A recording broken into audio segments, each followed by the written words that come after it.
بسم اللہ الرحمن الرحیم۔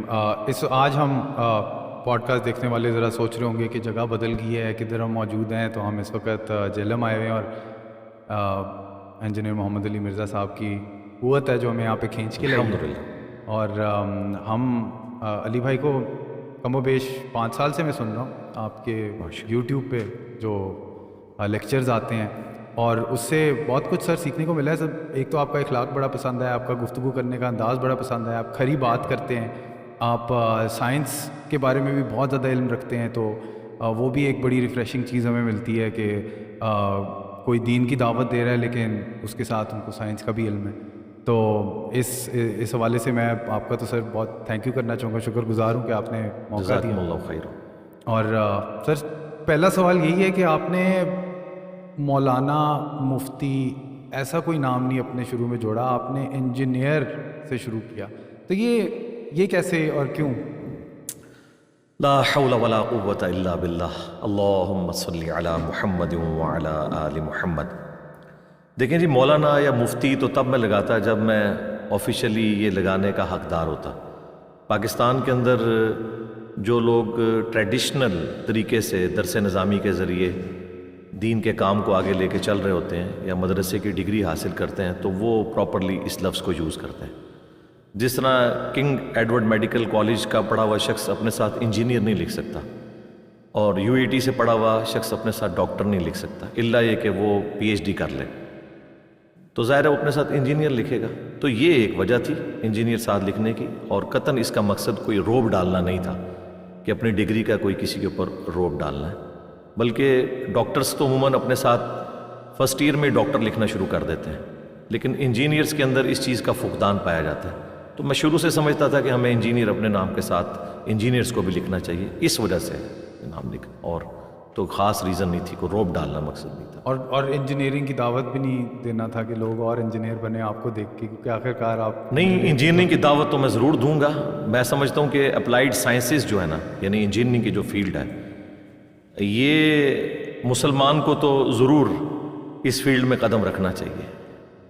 میں نے میکینیکل انجینئرنگ کی ہوئی ہے الحمدللہ، اور انجینئرنگ کرنے کے بعد میں اپنے خدا کے زیادہ قریب ہوں۔ دنیا میں چیزوں کو آبزرو کرنا سائنس کی نظر سے، یہ انجینئرنگ کا کمال ہے۔ پھر یونیورسٹیز کے اندر تعلیم حاصل کرنا، اس کا جو ماحول ہے وہ انسان کو تھنک آؤٹ آف باکس کرنے پر مجبور کرتا ہے۔ آپ کسی ایک خاص مکتب فکر کے لوگوں میں نہیں ہوتے، اور نہ خاص ایک کمیونٹی کے لوگوں میں ہوتے ہیں۔ امیر لوگ بھی وہاں پہ پڑھ رہے ہوتے ہیں، غریب بھی، ہر خاندان سے آئے ہوئے لوگ ہوتے ہیں۔ دوسرے مکاتب فکر کو سننے کا، دیکھنے کا، ان کے پاس بیٹھنے کا موقع ملتا ہے، تو آپ کا ذہن کافی کھل جاتا ہے۔ اور یہی وہ کمی ہے جو ہم مدرسوں میں محسوس کرتے ہیں۔ مدرسے کے لوگ تو ایک خاص قسم کی سوچ بنا کے ایک فرقے کی، اور وہ بھی ایک خاص ماحول کے اندر لوگوں کو نکال رہے ہیں۔ اس کے اگینسٹ یونیورسٹیز میں آ کے انسان کا ذہن کھل جاتا ہے۔ تو میں کہتا ہوں انجینئرنگ یونیورسٹی میں اپنی کلاس کے نوٹس بنایا کرتا تھا، آج تک میرے نوٹس چل رہے ہیں، الا یہ کہ کچھ چیزوں میں کوئی اگر ایڈوانس چیز آ گئی ہے تو اس کی وجہ سے میرے اندر یہ کمپیٹنسی آ گئی کہ میں چیزوں کو انالیٹیکلی دیکھ سکتا ہوں، دین کی چیزوں کو بھی اس طریقے سے دیکھ کے اس کے باقاعدہ نوٹس بناتا ہوں، کس ترتیب سے ایک عام آدمی کے دماغ میں بات اتارنی ہے۔ یہ ساری کمپیٹنسی جو ہے نا، یہ انجینئرنگ کی فیلڈ میں نے حاصل کی ہے۔ پھر ریورس انجینئرنگ بھی کی ہے، جسے آپ ریسرچ کہہ لیں، اور یعنی مکاتب فکر کے اندر جو خرابیاں ہیں اس کا روٹ کاز انالیسس، اور پھر حق بات تک پہنچنا، یہ ساری کمپیٹنسی اس دنیاوی تعلیم کی وجہ سے ہوئی۔ دین کی تعلیم تو ہم بچپن سے، مجھے کتابیں پڑھنے کا شوق تھا، میٹرک سے لے کے یونیورسٹی کے فارغ ہونے تک۔ 2000 جون کے اندر میں نے اپنی ڈگری کمپلیٹ کی تھی، تو اب یہ آج 29 مئی 2022 ہے، تو آپ دیکھ لیں اتنے سال، 21 سال ہو چکے ہیں۔ ماشاء ان 21 سالوں میں کتابیں پڑھی بھی ہیں، اس سے پہلے بھی میٹرک لیول سے لے کے یونیورسٹی کے فارغ ہونے تک پڑھتا رہا ہوں، اور ابھی بھی پڑھتا ہوں الحمدللہ۔ یہ تو لرننگ پروسیس تو انسان کا جاری رہتا ہے۔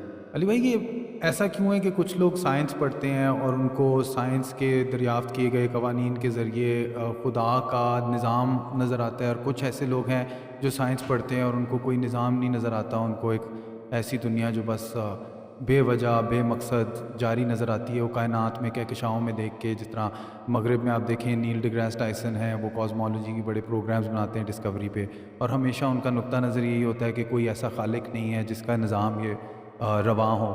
تو آپ یہ ایسا کیوں ہے کہ ابھی جس طرح نیل ڈی گریس ٹائسن تو کاسمولوجی پڑھاتے ہیں, لیکن کوانٹم مکینکس کا عبدالسلام کو جو سیمیٹری کا آئیڈیا آیا تھا, وہ کہتے ہیں کہ ان کو قرآن کی آیات اور قرآن کو پڑھنے سے آیا تھا, جبکہ ایک اسی وقت ایک ہی پیرلل میں ایک اور سائنٹسٹ جن کو بالکل بھی کوئی خدا کا تصور نہیں تھا, ان کو بھی یہی آئیڈیا آیا تھا.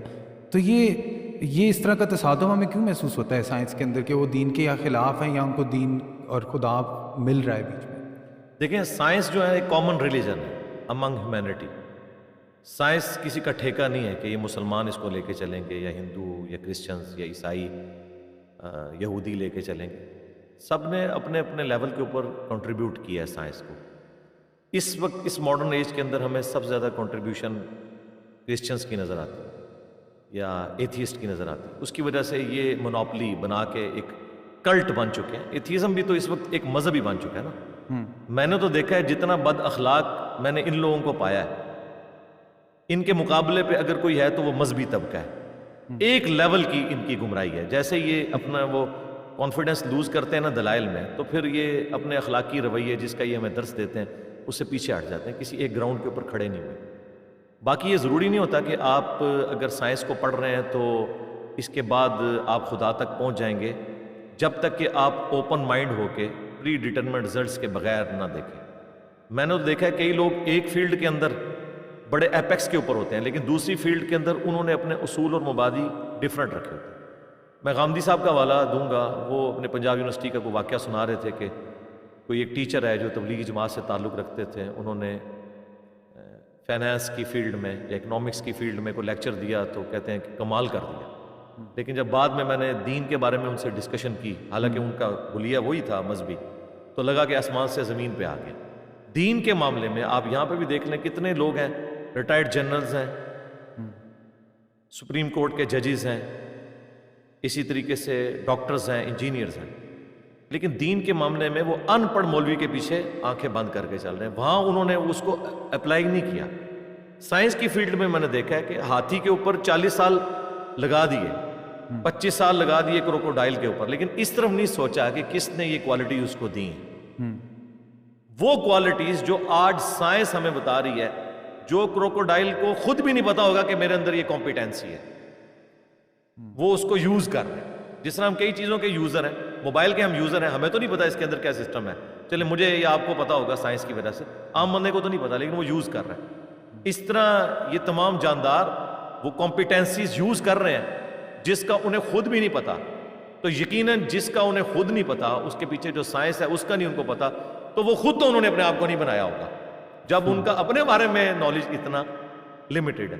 تو یہ بیسیکلی جس طرح ڈاکٹر اسرار صاحب فرماتے تھے نا کہ انہوں نے ایک آنکھ بند کی ہوئی ہے, ایک مادے کی آنکھ سے دیکھ رہے ہیں. God is the only explanation of all the physical phenomena in this universe. وہ اس کے پیچھے جاتے نہیں ہیں, اور سائنس نے اپنی عاجزی مان لی ہے کہ ہم نے ڈیپ ڈگ اس حوالے سے نہیں کرنا, ہم نے قانون قدرت پہ آ کے رک جانا ہے کہ زلزلہ جو ٹیکٹونک پلیٹس کی ڈسٹربنس کی وجہ سے آتا ہے, یہ کون ڈیسائیڈ کرتا ہے کہ کس وقت کون سی پلیٹ ڈسٹرب ہونی ہے؟ وہ کہتے ہیں یہ ہماری فیلڈ ہی نہیں ہے, جب ہوگا نا اس کے بعد دیکھیں گے. گریویٹیشنل فورس ہے, پورے دنیا کے نظام کو, کائنات کے نظام کو اس نے باندھا ہوا ہے. وہ کہتے ہیں بس یہ فورس ہے نا, یہ کہاں سے آئی؟ وہ کہتے ہیں یہ ہماری فیلڈ نہیں ہے, ہم بس ادھر تک. تو سائنس فزیکل ورلڈ سے تعلق رکھتی ہے, اور اس کے بعد میٹا فزکس کو یہ ڈیل نہیں کر سکتی. تو یہ ان کی عاجزی ہے, میں سمجھتا ہوں. سائنس جو ہے وہ فلسفہ جو ہم پرانا لے کے چل رہے تھے, کورولریز بنا کے عجیب و غریب رزلٹ نکالتے تھے, اس سے تو جان چھوٹی. کم از کم کوئی چیزیں ہم میتھمیٹیکلی پروف کر سکتے ہیں. تو یہ جن لوگوں کا آپ ذکر کر رہے ہیں نا, یہ اس طرف جاتے نہیں. جو کوئی جاتا ہے نا پھر وہ اس بات تک پہنچ جاتا ہے. اور اس کا ثبوت یہ ہے کہ آپ ان لوگوں کو ہمارے ساتھ بٹھائیں, ہم 2-4 کاؤنٹر کوسچن ان کے ساتھ کریں گے تو آپ کو نظر آئے گا یہ آسمان سے زمین پہ گر پڑیں گے کہ یار ہم نے اس طرف تو کبھی غور ہی نہیں کیا. جس طرح ایک چھوٹا بچہ ایک کھلونے کے ساتھ کھیلتا رہتا ہے, جب تک اس کے دماغ میں آپ یہ چیز ہائی لائٹ نہ کریں کہ یار یہ کیسے بنا ہوگا, یہ ورکنگ کیسے کرتا ہے, کوئی خاص لیول سے آگے سوچتا نہیں ہے, بس وہ صرف یوزر ہوتا ہے.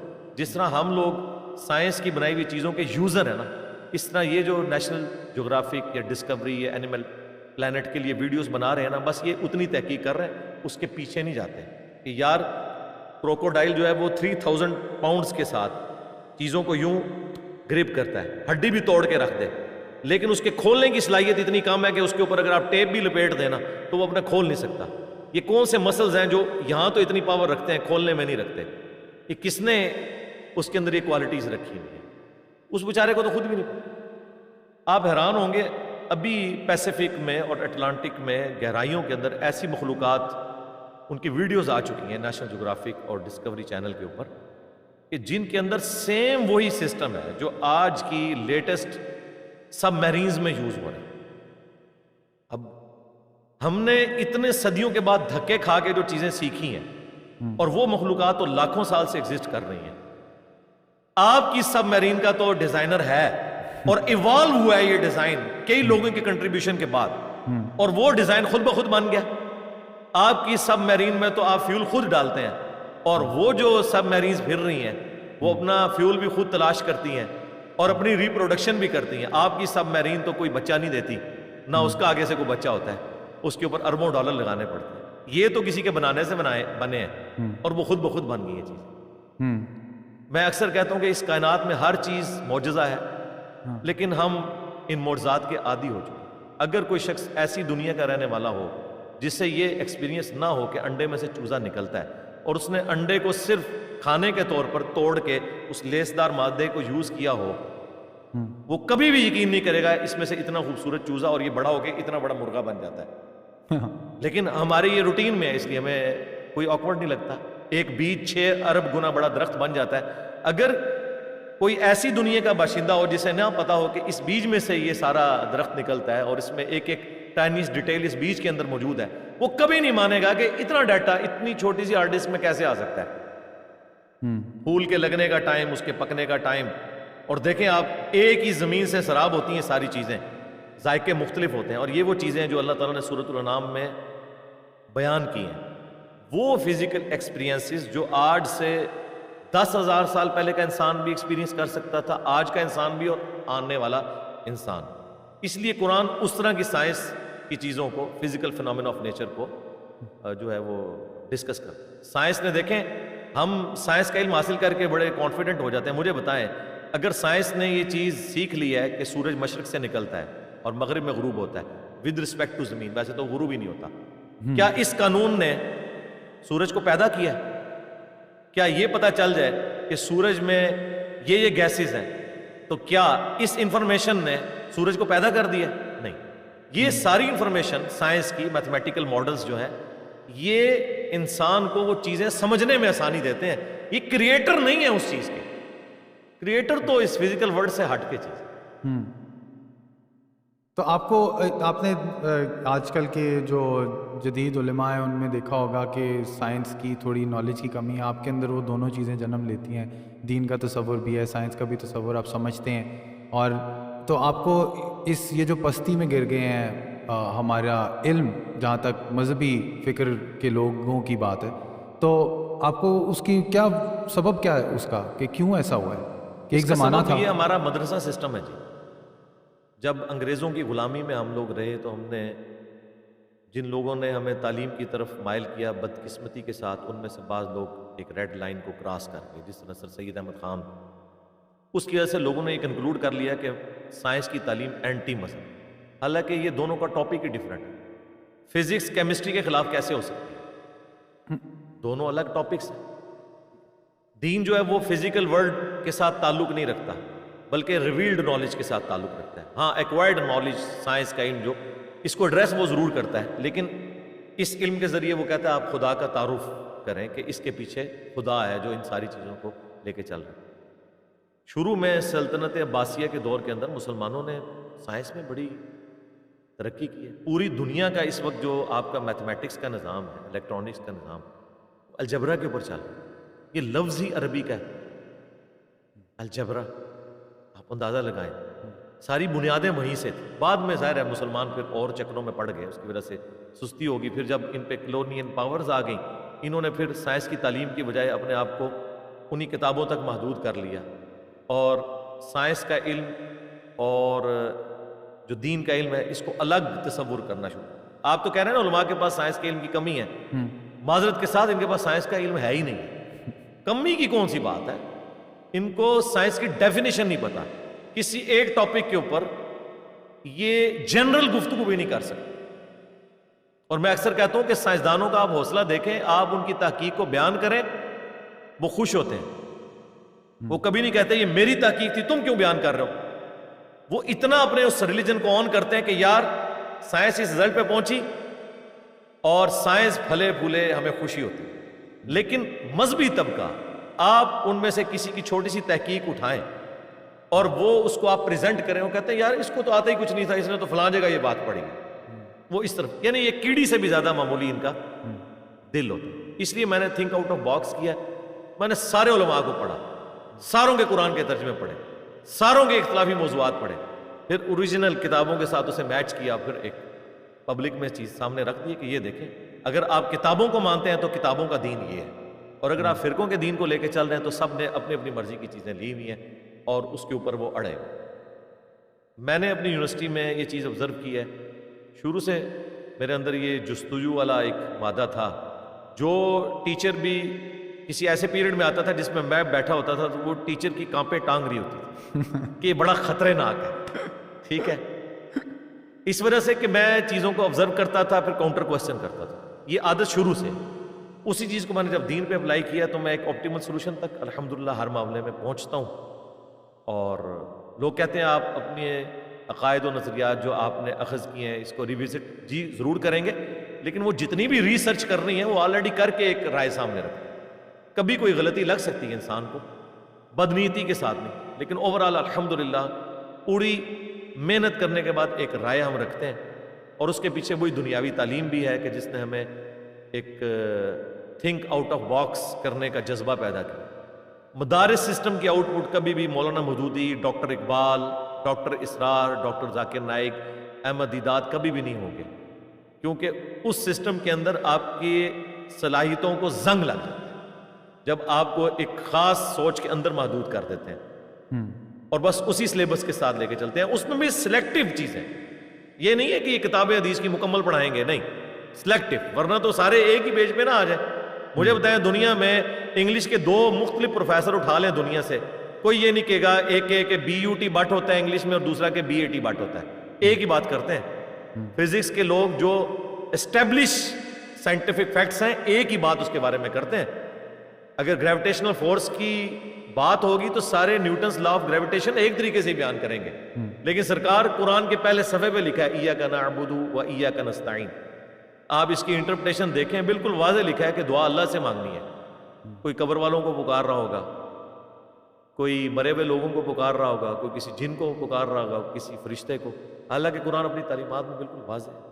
سر اس میں یہ زبان کا مسئلہ نہیں آتا کہ ایک زبان جو آج سے 1400 سال پہلے استعمال کی جاتی تھی, ہمیں لنگوسٹکس میں پڑھاتے تھے کہ زبان جو ہے وہ بھی ایوالو کرتی ہے, کس لفظ کو کس لیے استعمال کیا جاتا ہے, کہ حرف اور اس کے معنی کے درمیان جو رشتہ ہے وہ آربیٹری ہے, کہ ایک درخت ساؤنڈ میں درخت کا مطلب وہ نہیں ہے وہ درخت جو آپ کو نظر آ رہا ہے, جب تک آپ کہتے نہیں ہیں یہ درخت ہے, پھر آپ کے دماغ میں وہ کنیکشن اس حرف کا اس معنی سے بن جاتا ہے. تو اب ایک کلچر جو 1400 سال پہلے تھا اس کی زبان محفوظ کس طرح رکھی گئی تاکہ آج اس کی انٹرپریٹیشن وہی ہو جو 1400 سال پہلے سمجھی جاتی تھی. میرے خیال ہے اس وقت جو اسلام کے زندہ معجزات ہیں ان میں سے ایک معجزہ یہ بھی, قرآن کو ہم معجزہ مانتے ہیں, عقل کو عاجز کر دینے والی چیز. قرآن وہ کتاب ہے جس نے عربی کو فریز کر دیا, ایٹ لیسٹ جو ان کی اپنی لینگویج تھی اس کو. باقی ظاہر ہے ماڈرن چیزیں, اگر آپ موبائل آیا ہے مارکیٹ میں تو اس کے لیے عربی زبان میں کوئی لفظ رکھا جائے گا, ظاہر ہے ایک نئی چیز مارکیٹ میں آئی. لیکن یہ نہیں ہوا کہ قرآن جب نازل ہوا ہے اس وقت جو الفاظ استعمال ہو رہے تھے ان کی آبزرویشن میں جن چیزوں کے لیے, پہاڑ کے لیے اگر جبل ان کا لفظ ہے تو اب کوئی چینج ہو گیا ہوا ہے, نہیں. اسی طریقے سے تلوار کے لیے کوئی لفظ ہے, اسی طریقے سے زبان کے لیے کوئی لفظ ہے تو وہ اب چینج ہو گیا ہے, نہیں. عربی زبان کو فریز کر دیا ہے قرآن نے. ظاہر ہے پوری دنیا میں اسلام پھر چلا گیا, پھر اللہ کی طرف سے یہ معجزانہ چیز ہوئی. لہٰذا عربی جو ہے وہ فریز ہوئی ہے as far as Quranic Arabic is concern. سب وہ اس زمانے کی لغت کے ذریعے فریز ہوئی ہوگی کیونکہ وہ اس زمانے کی ڈکشنری کے اندر کچھ اب آج کل کے سعودی عربیہ میں جو عربی بولی جاتی ہوگی وہ یقیناً مختلف ہوگی قرآن کی عربی سے. نہیں مختلف نہیں ہے, یہ یہاں کی مت ہے, علماء نے مشہور کی ہوئی ہے تاکہ کہیں لوگ عربی سیکھ نہ لیں. جو لوگ وہاں رہ کے آئے ہیں ان سے ذرا پوچھیں کہ کون سی چیز مختلف ہے, قرآن میں کون سا لفظ ایسا استعمال ہو رہا ہے جو ان کی عربی میں یوز نہیں ہوتا. ابھی ریسنٹلی عمر سیریز فلم بنی ہے آج سے 10 سال پہلے, قطر والوں نے بنائی ہے نا, پیور عربک.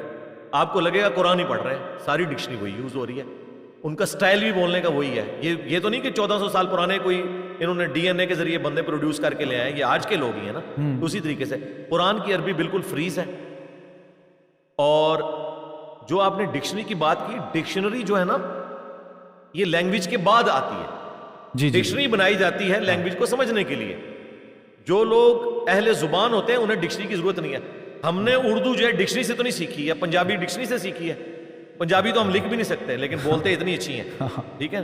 تو اہل زبان اتھارٹی ہے. قرآن میں آیا کہ ہم نے اسے لسان مبین میں نازل کیا ہے.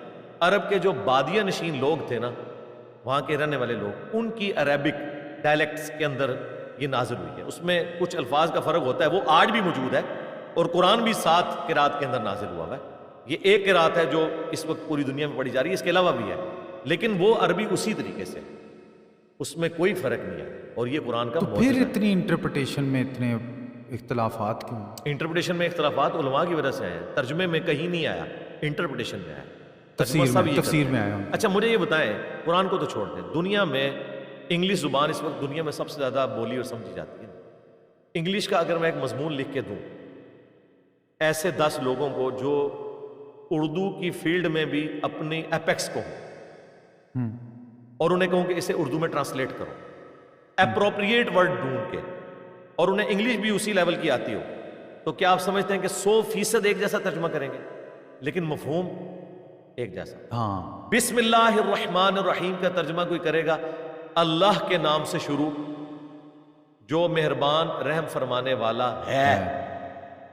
حالانکہ ہے لفظ کہیں موجود نہیں ہے, ہم اس کو جملہ کمپلیٹ کرتے ہیں. اچھا, اسی لیے احمد بریلوی صاحب نے ترجمہ کیا ہے اللہ کے نام سے شروع مہربان اور رحمت والا. ہے نہیں انہوں نے آگے ساتھ لگا, لیکن کوئی فرق پڑا ہے؟ مانی وہی. اچھا, کسی نے ترجمہ کر دیا شروع کرتا ہوں اللہ کے نام سے. اچھا, کوئی فیمیل ہوگی تو کرتی ہوں, وہ کہتے ہیں کرتا کرتی تو اس میں لکھے ہی نہیں ہوا, اس کا ترجمہ ہونا چاہیے شروع اللہ کے نام سے. تو ہم کہتے ہیں یار کوئی فرق نہیں پڑتا, اگر شروع کرتا ہوں کوئی کہہ دیتا ہے تو شیطان کے نام سے تو شروع نہیں ہوا. تو یہ صرف قرآن کا مسئلہ نہیں ہے, اور یہ مسئلہ ہے ہی نہیں, اسے مسئلہ بنانا ہی نہیں چاہیے. جب بھی ایک زبان دوسرے میں ٹرانسلیٹ ہوتی ہے تو اپروپریٹ ورڈ اس کے لیے جب یوز کیے جاتے ہیں تو اس میں کوئی شخص یہ کہہ سکتا ہے کہ یہ بہتر چناؤ ہے, لیکن مفہوم ٹرانسفر ہو جاتا ہے. میرے نزدیک قرآن کا سب سے بیسٹ ترجمہ جو ہے نا مولانا مودودی نے کیا رحمہ اللہ.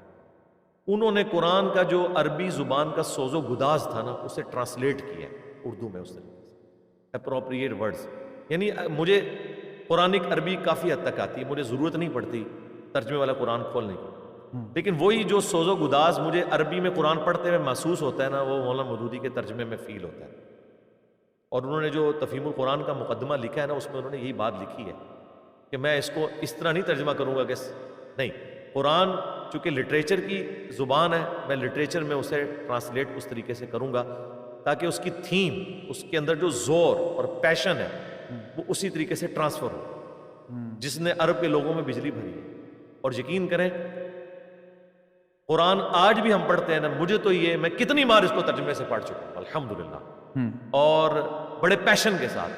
مجھے یہ کبھی بوریت نہیں ہوتی اس کو پڑھتے ہوئے, نہ فیل ہوتا ہے یہ کوئی پرانی کتاب ہے. اس لیے آپ دیکھیں الہامی کتابیں کبھی پرانی نہیں ہوتی, کیونکہ بیسک ہیومن انسٹنکٹ انسان کی وہی ہے.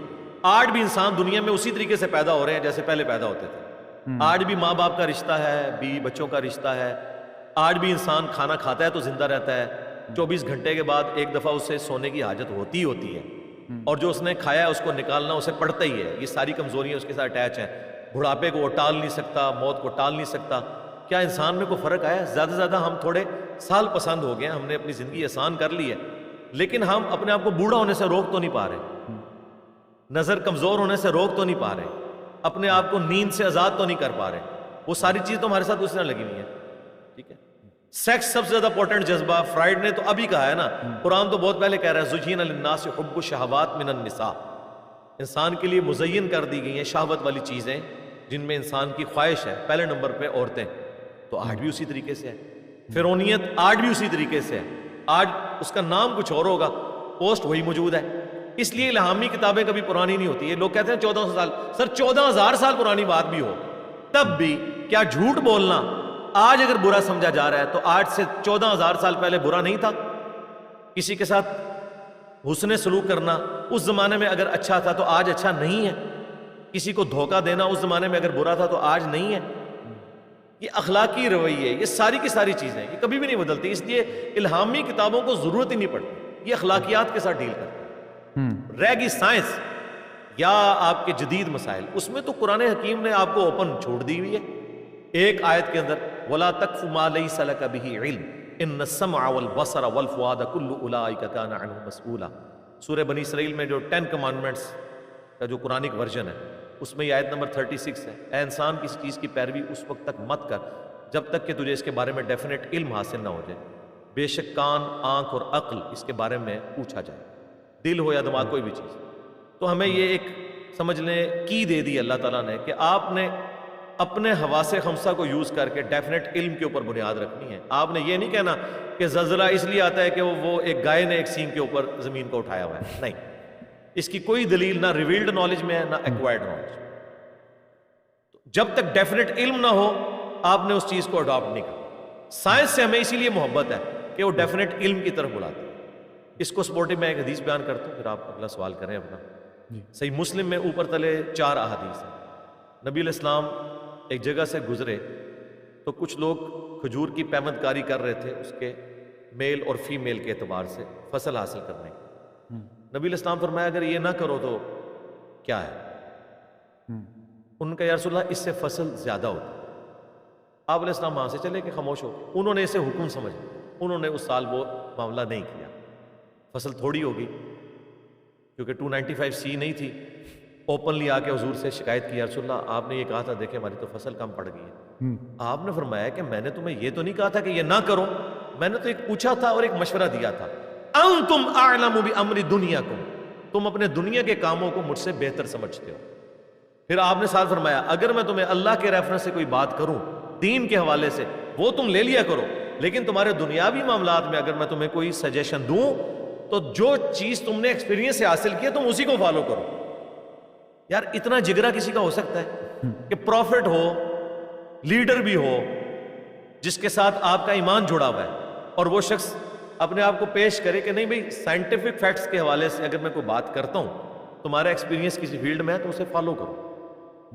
یہ اس بات کا جواب ہے کہ E=mc² آپ کو پروفٹ نے کیوں نہیں بتایا. اس لیے یہ چیز اللہ نے پروفٹ کو نہیں سکھائی ہوئی تھی اور نہ ہی ان کی ضرورت تھی. وہ ہدایت کے امام ہیں, اخلاقی ہدایت. ظاہر ہے انہوں نے تو اس کام کے لیے ہے نا. اگر اللہ تعالیٰ نے کوئی سائنٹیفک چیزیں ان سے کروانی ہوتی نا تو جس اللہ نے ایمبریولوجی سے متعلق آیات نازل کر دی, جیولوجی سے متعلق, اسٹرونومی سے متعلق, جو آج ہمیں 20ویں صدی اور 21ویں صدی میں الیکٹرانک مائکروسکوپ سے چیزیں پتہ چل رہی ہیں, ٹھیک ہے, وہ اللہ تعالیٰ یہ بھی چیزیں ان کو سکھا سکتا تھا.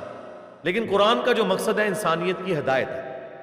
قرآن سائنس کی کتاب نہیں ہے, سائنس کی کتاب, اللہ کی نشانیوں کی, چاہے وہ فزیکل فینومین آف نیچر ہو یا باقی چیزیں ہوں, گاڈ اورینٹڈ ہمیں یہ کتاب کرتی ہے. سائنٹیفک فیکٹس کے اوپر بولتی ہے, جو اسٹیبلش سائنس ہے الحمدللہ اس کی.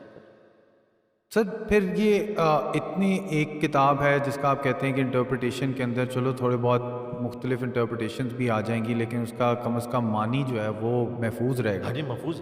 اور تو اس کے بعد اتنی زیادہ مختلف مکتبہ فکر کیوں وجود میں آتے ہیں, اور پھر اتنی زیادہ تفسیروں میں بھی بہت زیادہ فرق ہوتے ہیں, لوگوں کے خیالات بھی فرق پیدا ہوتے ہیں. تو ایک پہ کبھی آپ کو نظر آ رہا ہے کہ ایک ہی بلیف پہ سارے کے سارے مسلمان کھڑے ہو جائیں؟ ایسا نہیں کبھی بھی ہو, نہ اللہ تعالیٰ ایسا چاہتا ہے کہ ایسا ہو جائے, ورنہ تو اللہ تعالیٰ انسان کو ایک طرح بناتا ہے. قرآن میں جگہ جگہ یہ آیا ہے, اے نبی اپنے آپ کو اس غم سے ہلاک کر لو گے کہ لوگ ایمان نہیں لے کے آتے. اگر اللہ چاہتا ان سب کو ہدایت میں جمع کر. یہی تو آپ نے خدا کو ارن کرنا. فرشتوں کے لیے جنت نہیں ہے, جنت انسان کے لیے کیوں ہے؟ کیونکہ انسان نے اللہ کو ارن کرنا ہے. فرشتوں نے اللہ کو ارن نہیں کیا، ان کو بائی ڈیفالٹ ویسا بنایا گیا. اسی لیے میں اکثر کہتا ہوں کہ حضرت جبرائیل علیہ السلام اگر مجھے کہنا کہ انجینئر صاحب ایمان ایکسچینج کرنا ہے، میں کہوں گا نا، آپ کا ایمان بائی ڈیفالٹ ہے اور میرا بائی چوائس. میرے لیے سب سے بڑی خوشی کی بات یہ ہے کہ میں نے اپنی چوائس سے اپنے رب کو چوز کیا، اسی کا بدلہ چلا. اور یہی وجہ ہے کہ فرشتوں کے ہوتے ہوئے اللہ نے ایک ایسی مخلوق پیدا کی ہے جو اپنی مرضی سے اللہ کو چنے. اللہ کی مرضی سے تو انہوں نے چنا ہوا تھا. اس میں میں بولتا ہوں کہ اللہ تعالیٰ نے ہمیں بہت سیریس لیا ہوا ہے، ہم نے اللہ کو سیریس نہیں لیا ہوا. اللہ کے نزدیک سب سے سیریس کریشن جو ہے انسان ہے. پوری کائنات اس کے اوپر فوکس ہے، فرشتے اس کے کام میں لگے ہوئے ہیں. کائنات، سورج دیکھیں اس کی خدمت میں لگا ہوا ہے، ہوائیں اس کی خدمت میں لگی ہوئی ہیں، ہر چیز انسان کی خدمت میں. کائنات انسان کے لیے بنی اور انسان کو اللہ نے اپنے لیے بنایا.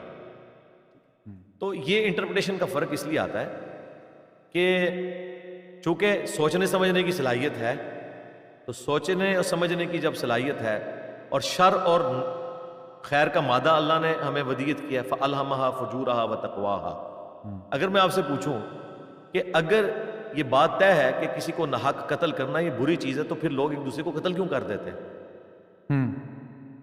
اور وہ قاتل بھی ان پرنسپل یہ سمجھتا ہے کہ قتل کرنا برا ہے، ورنہ جیل میں جا کے یا پھانسی چڑھتے ہوئے تو وہ مان ہی لیتا ہے. تو یہ بات اسے پہلے بھی پتا ہوتی ہے، لیکن ظاہر مغلوب ہو جاتا ہے. دنیا میں ایک جگہ پہ تب لوگ جمع ہو سکتے ہیں کہ اللہ تعالیٰ کسی کی عقل ایک جگہ پہ سٹاپ کر دے، وہ تھنک آؤٹ آف باکس کر ہی نہ سکے اور وہ صرف خیر کو یوز کرے. تو انسان میں خیر اور شر دونوں ہیں اور اسے اختیار دے دیے گئے. اور یہ اصول ہے کہ جہاں پہ اختیار آتا ہے وہاں پہ غلطی بھی ہوتی ہے، اور غلطی کرنے والے کو بھی پتا ہوتا ہے. یہ اس کی ریزن ہے. نبی علیہ السلام کی موجودگی میں صحابہ کرام سے ایسی ایکٹیویٹیز پرفارم ہوئی ہیں. آج ہم ان چیزوں کا نہیں سوچ رہے جو اس زمانے میں ہو گیا، اس وجہ سے کہ اللہ تعالیٰ نے اس چیز کا اختیار دیا ہوا ہے اور یہی آپ کا ٹیسٹ ہے. اسی کی وجہ سے آپ کی جنت کا فیصلہ ہونا ہے.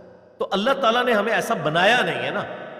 وہ فرشتے ہیں تو دیکھ لیں غلطی نہیں کرتے، جنہیں بنایا ایسا تو وہ غلطی بھی کریں گے، اس سے لرن بھی کریں گے. ایسے تو لوگ بڑا بہانہ کرتے ہیں، جی جناب مجھے پتہ نہیں چلا، لیکن آپ دیکھ لیں کہ انسان جب وہ کام کر رہا ہوتا ہے اسے پتہ ہوتا ہے کہ میں، اس کو اندر سے بیٹھا ہوا مفتی اسے بار بار کہہ رہا ہوتا ہے. صحیح مسلم کی حدیث ہے، گناہ وہ جو تیرے دل میں کھٹکے اور تو اس بات سے ڈرے کہ لوگوں کو پتہ نہ چلتا. لوگ ہمیں اکثر پوچھ رہے ہوتے ہیں کہ ہم یہ کر رہے ہیں کہیں برا تو نہیں. تو میں اسے یہی کہتا ہوں، یار اپنے آپ سے ذرا پوچھو، جی ہم نے وہ آفس میں لکھ کے دیا ہوا ہے کہ پارٹ ٹائم جاب نہیں میں کروں، تو میں کیا پارٹ ٹائم جاب کر سکتا ہوں اس کے ساتھ؟ اگرچہ میں آفس کا کام پورا کر رہا ہوں. تو میں اسے یہ پوچھتا ہوں کہ اگر آپ کے آفس والوں کو پتہ چلا، کہتے ہیں وہ فائر کر دیں گے. میں نے کہا برا ہے، پھر آپ ڈرتے ہو کہ انہیں نہ پتہ چلا، کہ معاہدے کے اوپر پوری دنیا کا نظام چل رہا ہے. تو یہ کبھی نہیں ہوگا.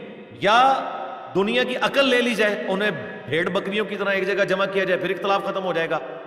یا وقت کا پیغمبر ہو اور لوگ اسے فالو کریں، اس کے حکم کی وجہ سے دب جائیں، تو یہ ہو سکتا ہے. اور وہ بھی دبیں گے. وہ بھی قرآن میں آیا نا کہ تم مومن نہیں ہو سکتے جب تک کہ نبی کے فیصلوں کو دل سے تسلیم نہ کر لو، اگرچہ برے بھی لگ رہے ہوں، وہ اس کی وجہ سے دب جاتے ہیں.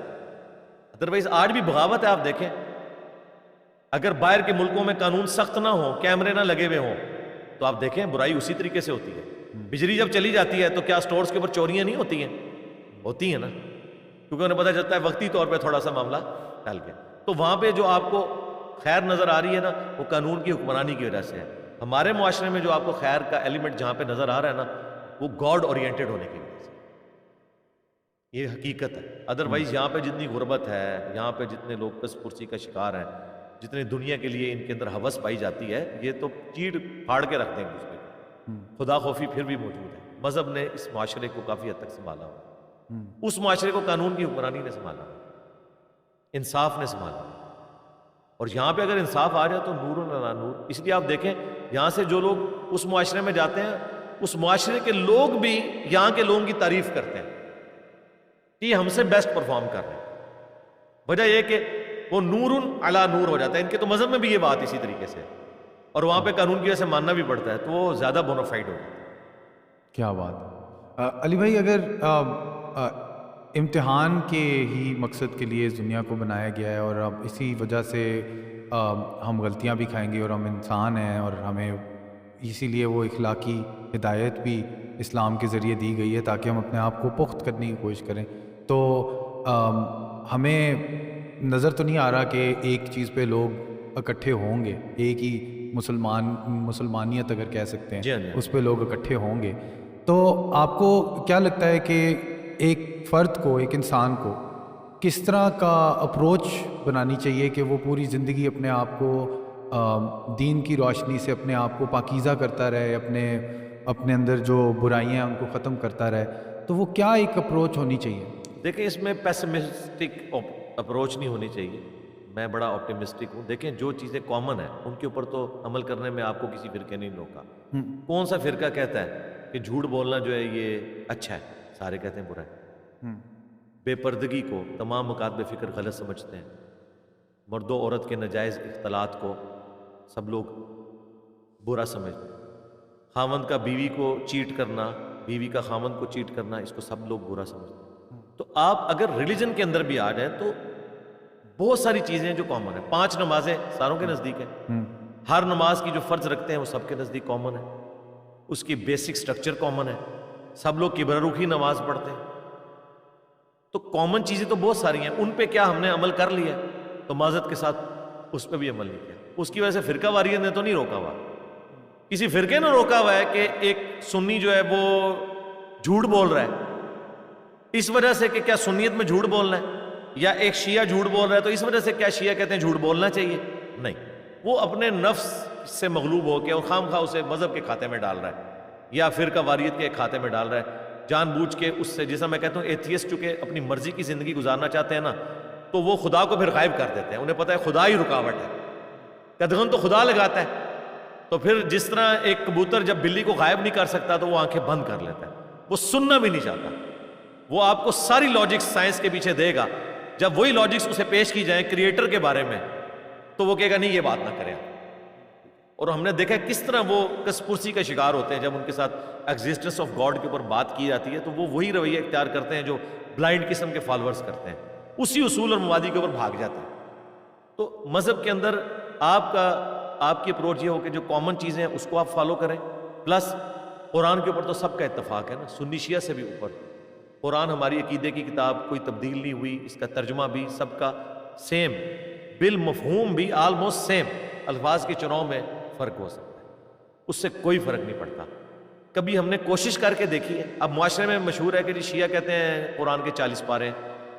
کبھی کسی شیعہ سے بھی پوچھا تو وہ کہیں گے ہم تو پاروں کی تقسیم کو ہی نہیں مانتے، یہ تو بنو امیہ کے دور میں ہوئی ہے. اور حقیقت بات ہے قرآن میں پارے تو ہے ہی نہیں تھے. تو بعد میں 30 دنوں میں قرآن مکمل کرنے کے لیے وہ کسی نے ایسے ایسے کر کے نا وہ گن کے نا صفحے 30 پارے بنا دیے. اور جس کا ثبوت یہ ہے کہ سورۃ الحجر کی ایک آیت پارہ نمبر 13 میں ہے، باقی پوری سورۃ الحجر پارہ نمبر 14 میں ہے. وہ ایک آیت جو ہے وہ ایک لائن بھی پوری مشکل سے بنتی ہے، وہ لائن بھی اس نے نا ادھر نہیں کی کہ ذرا ایونلی ڈسٹریبیوٹ ہو جاتا. ٹھیک ہے، تو یہ اس طرح کی غلطیاں اسی لیے ہوتی ہیں کہ جب انسانی اپروچ ہوتی ہے. تو یہ تو ہے ہی نہیں ہے. کبھی شیعہ کا قرآن جا کے پڑھا کہ بھی اس میں 40 پارے ہیں یا نہیں ہے، یا وہ کیا کہتے ہیں، وہ بھی اسی قرآن کو مانتے ہیں. اس طرح چیزیں مشہور کر دی جاتی ہیں کہ ترجمے اپنے اپنے ہیں. بالکل ایک ترجمہ ہے، میں نے باقاعدہ ویڈیو ریکارڈ کروائی ہے اور کریٹیکل آیات رکھی ہیں کہ دیکھو کوئی فرق ہے ترجمے کا. مفہوم کا فرق ہے تو وہ ایک لنگوسٹک دوسرے میں جاتی ہے تو فرق ہوتا ہے. تو آپ قرآن پڑھیں، سب کا ترجمہ پڑھ کے دیکھ لیں، کوئی فرق آپ کو نظر ہی نہیں آئے گا، مفہوم ایک ہی نکل رہا ہوگا. تو آپ اس کو فالو کریں. انسانیت کے لیے وبال اور عذاب نہ بنے. معذرت کے ساتھ اس وقت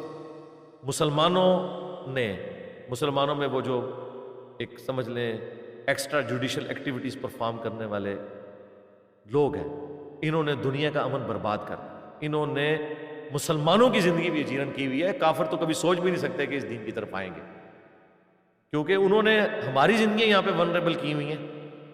یعنی میں اگر رفع الیدین سے نماز پڑھ رہا ہوں نا کسی ایسی جگہ پہ جہاں سے ہندو گزر رہے ہیں یا سلیب لٹکائے ہوئے کرسچن گزر رہے ہیں، مجھے کوئی خطرہ نہیں ہے کہ مجھے کوئی آواز کسے گا. لیکن اگر میں کسی مسلمانوں کی مسجد میں ہوں اور وہ رفع الیدین کے قائل نہیں ہے، مجھے یہ بھی خطرہ ہے وہ آوازیں بھی کسے گا اور شاید مجھے کہے کہ مسجد دھو کے نکلنا ہے، اب یہ جو تم نے گند ڈالا ہے وہ یہ سمجھے گا. اس سے اندازہ لگائیں کہ ہمیں دوسرے مذاہب کے لوگوں سے یہاں خطرہ نہیں، اپنے لوگوں سے. اتنے تلخ رویے ہیں. تو میں سمجھتا ہوں کہ سب سے بہتر چیز ہے کہ آپ بوکش مسلمان بنیں اور انسانیت کے لیے فائدہ مند ہوں. یہ نہ ہو کہ آپ کی وجہ سے نفرتیں عام ہوں. جو ہم کہتے ہیں سب کے پیچھے نمازیں پڑھیں, کوئی اپنی اینٹ کی مسجد لادہ نہ بنائے, جہاں وقت ہو جائے آپ نماز پڑھیں, آپ خدا کے سامنے کھڑے. اور مزے کی بات, نماز میں کوئی بھی شرک نہیں کرتا, نماز میں سارے اللہ ہی کو پکارتے ہیں. باہر نکل کے کوئی کسی بابے کو پکارتا ہے, کسی قبر والے کو پکارتا ہے, نماز کے اندر وہ وہی پڑھ رہا ہے جو سب پڑھ رہا ہے. اللہ کے سامنے سارے کھڑے, اللہ ہی کو سجدہ کریں. تو علی بھائی اس میں یہ جاننا ضروری نہیں ہے کہ جو ہماری عبادتیں ہوتی ہیں, ہماری روایات ہوتی ہیں, ان کا کوئی مقصد ہوتا ہے, کوئی معنی ہوتا ہے. اگر کوئی انسان نماز پڑھ رہا ہو, اسے یہ نہ پتہ ہو کہ یہ خدا کے ساتھ اس کے علامتی تعلقات کا ایک اظہار ہے, تو وہ بے معنی ہو جاتی ہے وہ روایت. تو کیا ہر انسان کو یہ جاننا ضروری ہے کہ وہ کس لیے کیا کر رہا ہے؟ آپ رمضان کے مہینے میں دیکھیں گے کہ لوگوں کو جتنا اپنے آپ کو سیلف کنٹرول کرنا ہوتا ہے, اس کی جگہ وہ اتنا ہی غصہ نکال رہے ہوتے ہیں سڑکوں پہ, اور سب سے زیادہ گالیاں بھی سڑک پہ آپ کو سننے کو رمضان کے مہینے میں مل رہی ہوتی ہیں. تو یہ ایک ایسا سیلف اپروچ لینا اور کہ خود ہی سیکھنا اسلام کو اپنی تحقیق کے ذریعے, اور اس کے علاوہ روایات کا معنی جاننا, کیا یہ ضروری ہے؟ دیکھیں اکثر ایک بات بڑی مشہور ہے کہ آپ یہ دیکھیں, آپ عمل اس کے اوپر کریں جو مولوی کہہ رہا ہے, اس پر نہ کریں جو وہ کر رہا ہے. باتیں تو ساری اچھی بتاتے ہیں, عمل کوئی نہیں کر رہا. یہ جو کچھ روڈز کے اوپر ہو رہا ہے, یہ کسی نے ان کو سکھایا کہ آپ نے یہ کرنا ہے؟ انہیں بھی پتہ ہے کہ ہم غلط کر رہے ہیں. تو یہ آپ نے اپنے آپ سے لڑ کے اخلاقی رویوں کو نا درست کر. یعنی میری جو ایکسٹروورٹ قسم کی طبیعت ہے نا, میں نے جو اخلاق سیکھے ہیں کہ اتنے لوگ خلاف بولتے ہیں اور میں اس پہ صبر کرتا ہوں, اس کا علمی جواب دیتا ہوں, یہ میں نے ارن کیا, یہ میری نیچر میں نہیں تھا.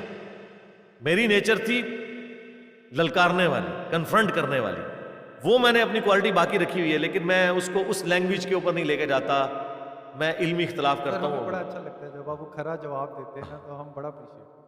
وہ میں کوئی ایکٹنگ سے نہیں دے رہا ہوتا, وہ میری نیچر میں, اور اس لیے کہ میرے اندر وہ درد ہوتا ہے, اس لیے میں اس درد کو اس طریقے سے بیان کرتا ہوں. باقی آپ نے جو بات کی نا, وہ دین کے بیسکس بہرحال ڈیوٹی کے طور پہ ادا تو ہو جائے گی. مثلاً ایک بندے کی ڈیوٹی ہے کہ اس نے صبح سے لے کے شام تک یہاں پہ سیکیورٹی گارڈ کی ڈیوٹی کرنی ہے.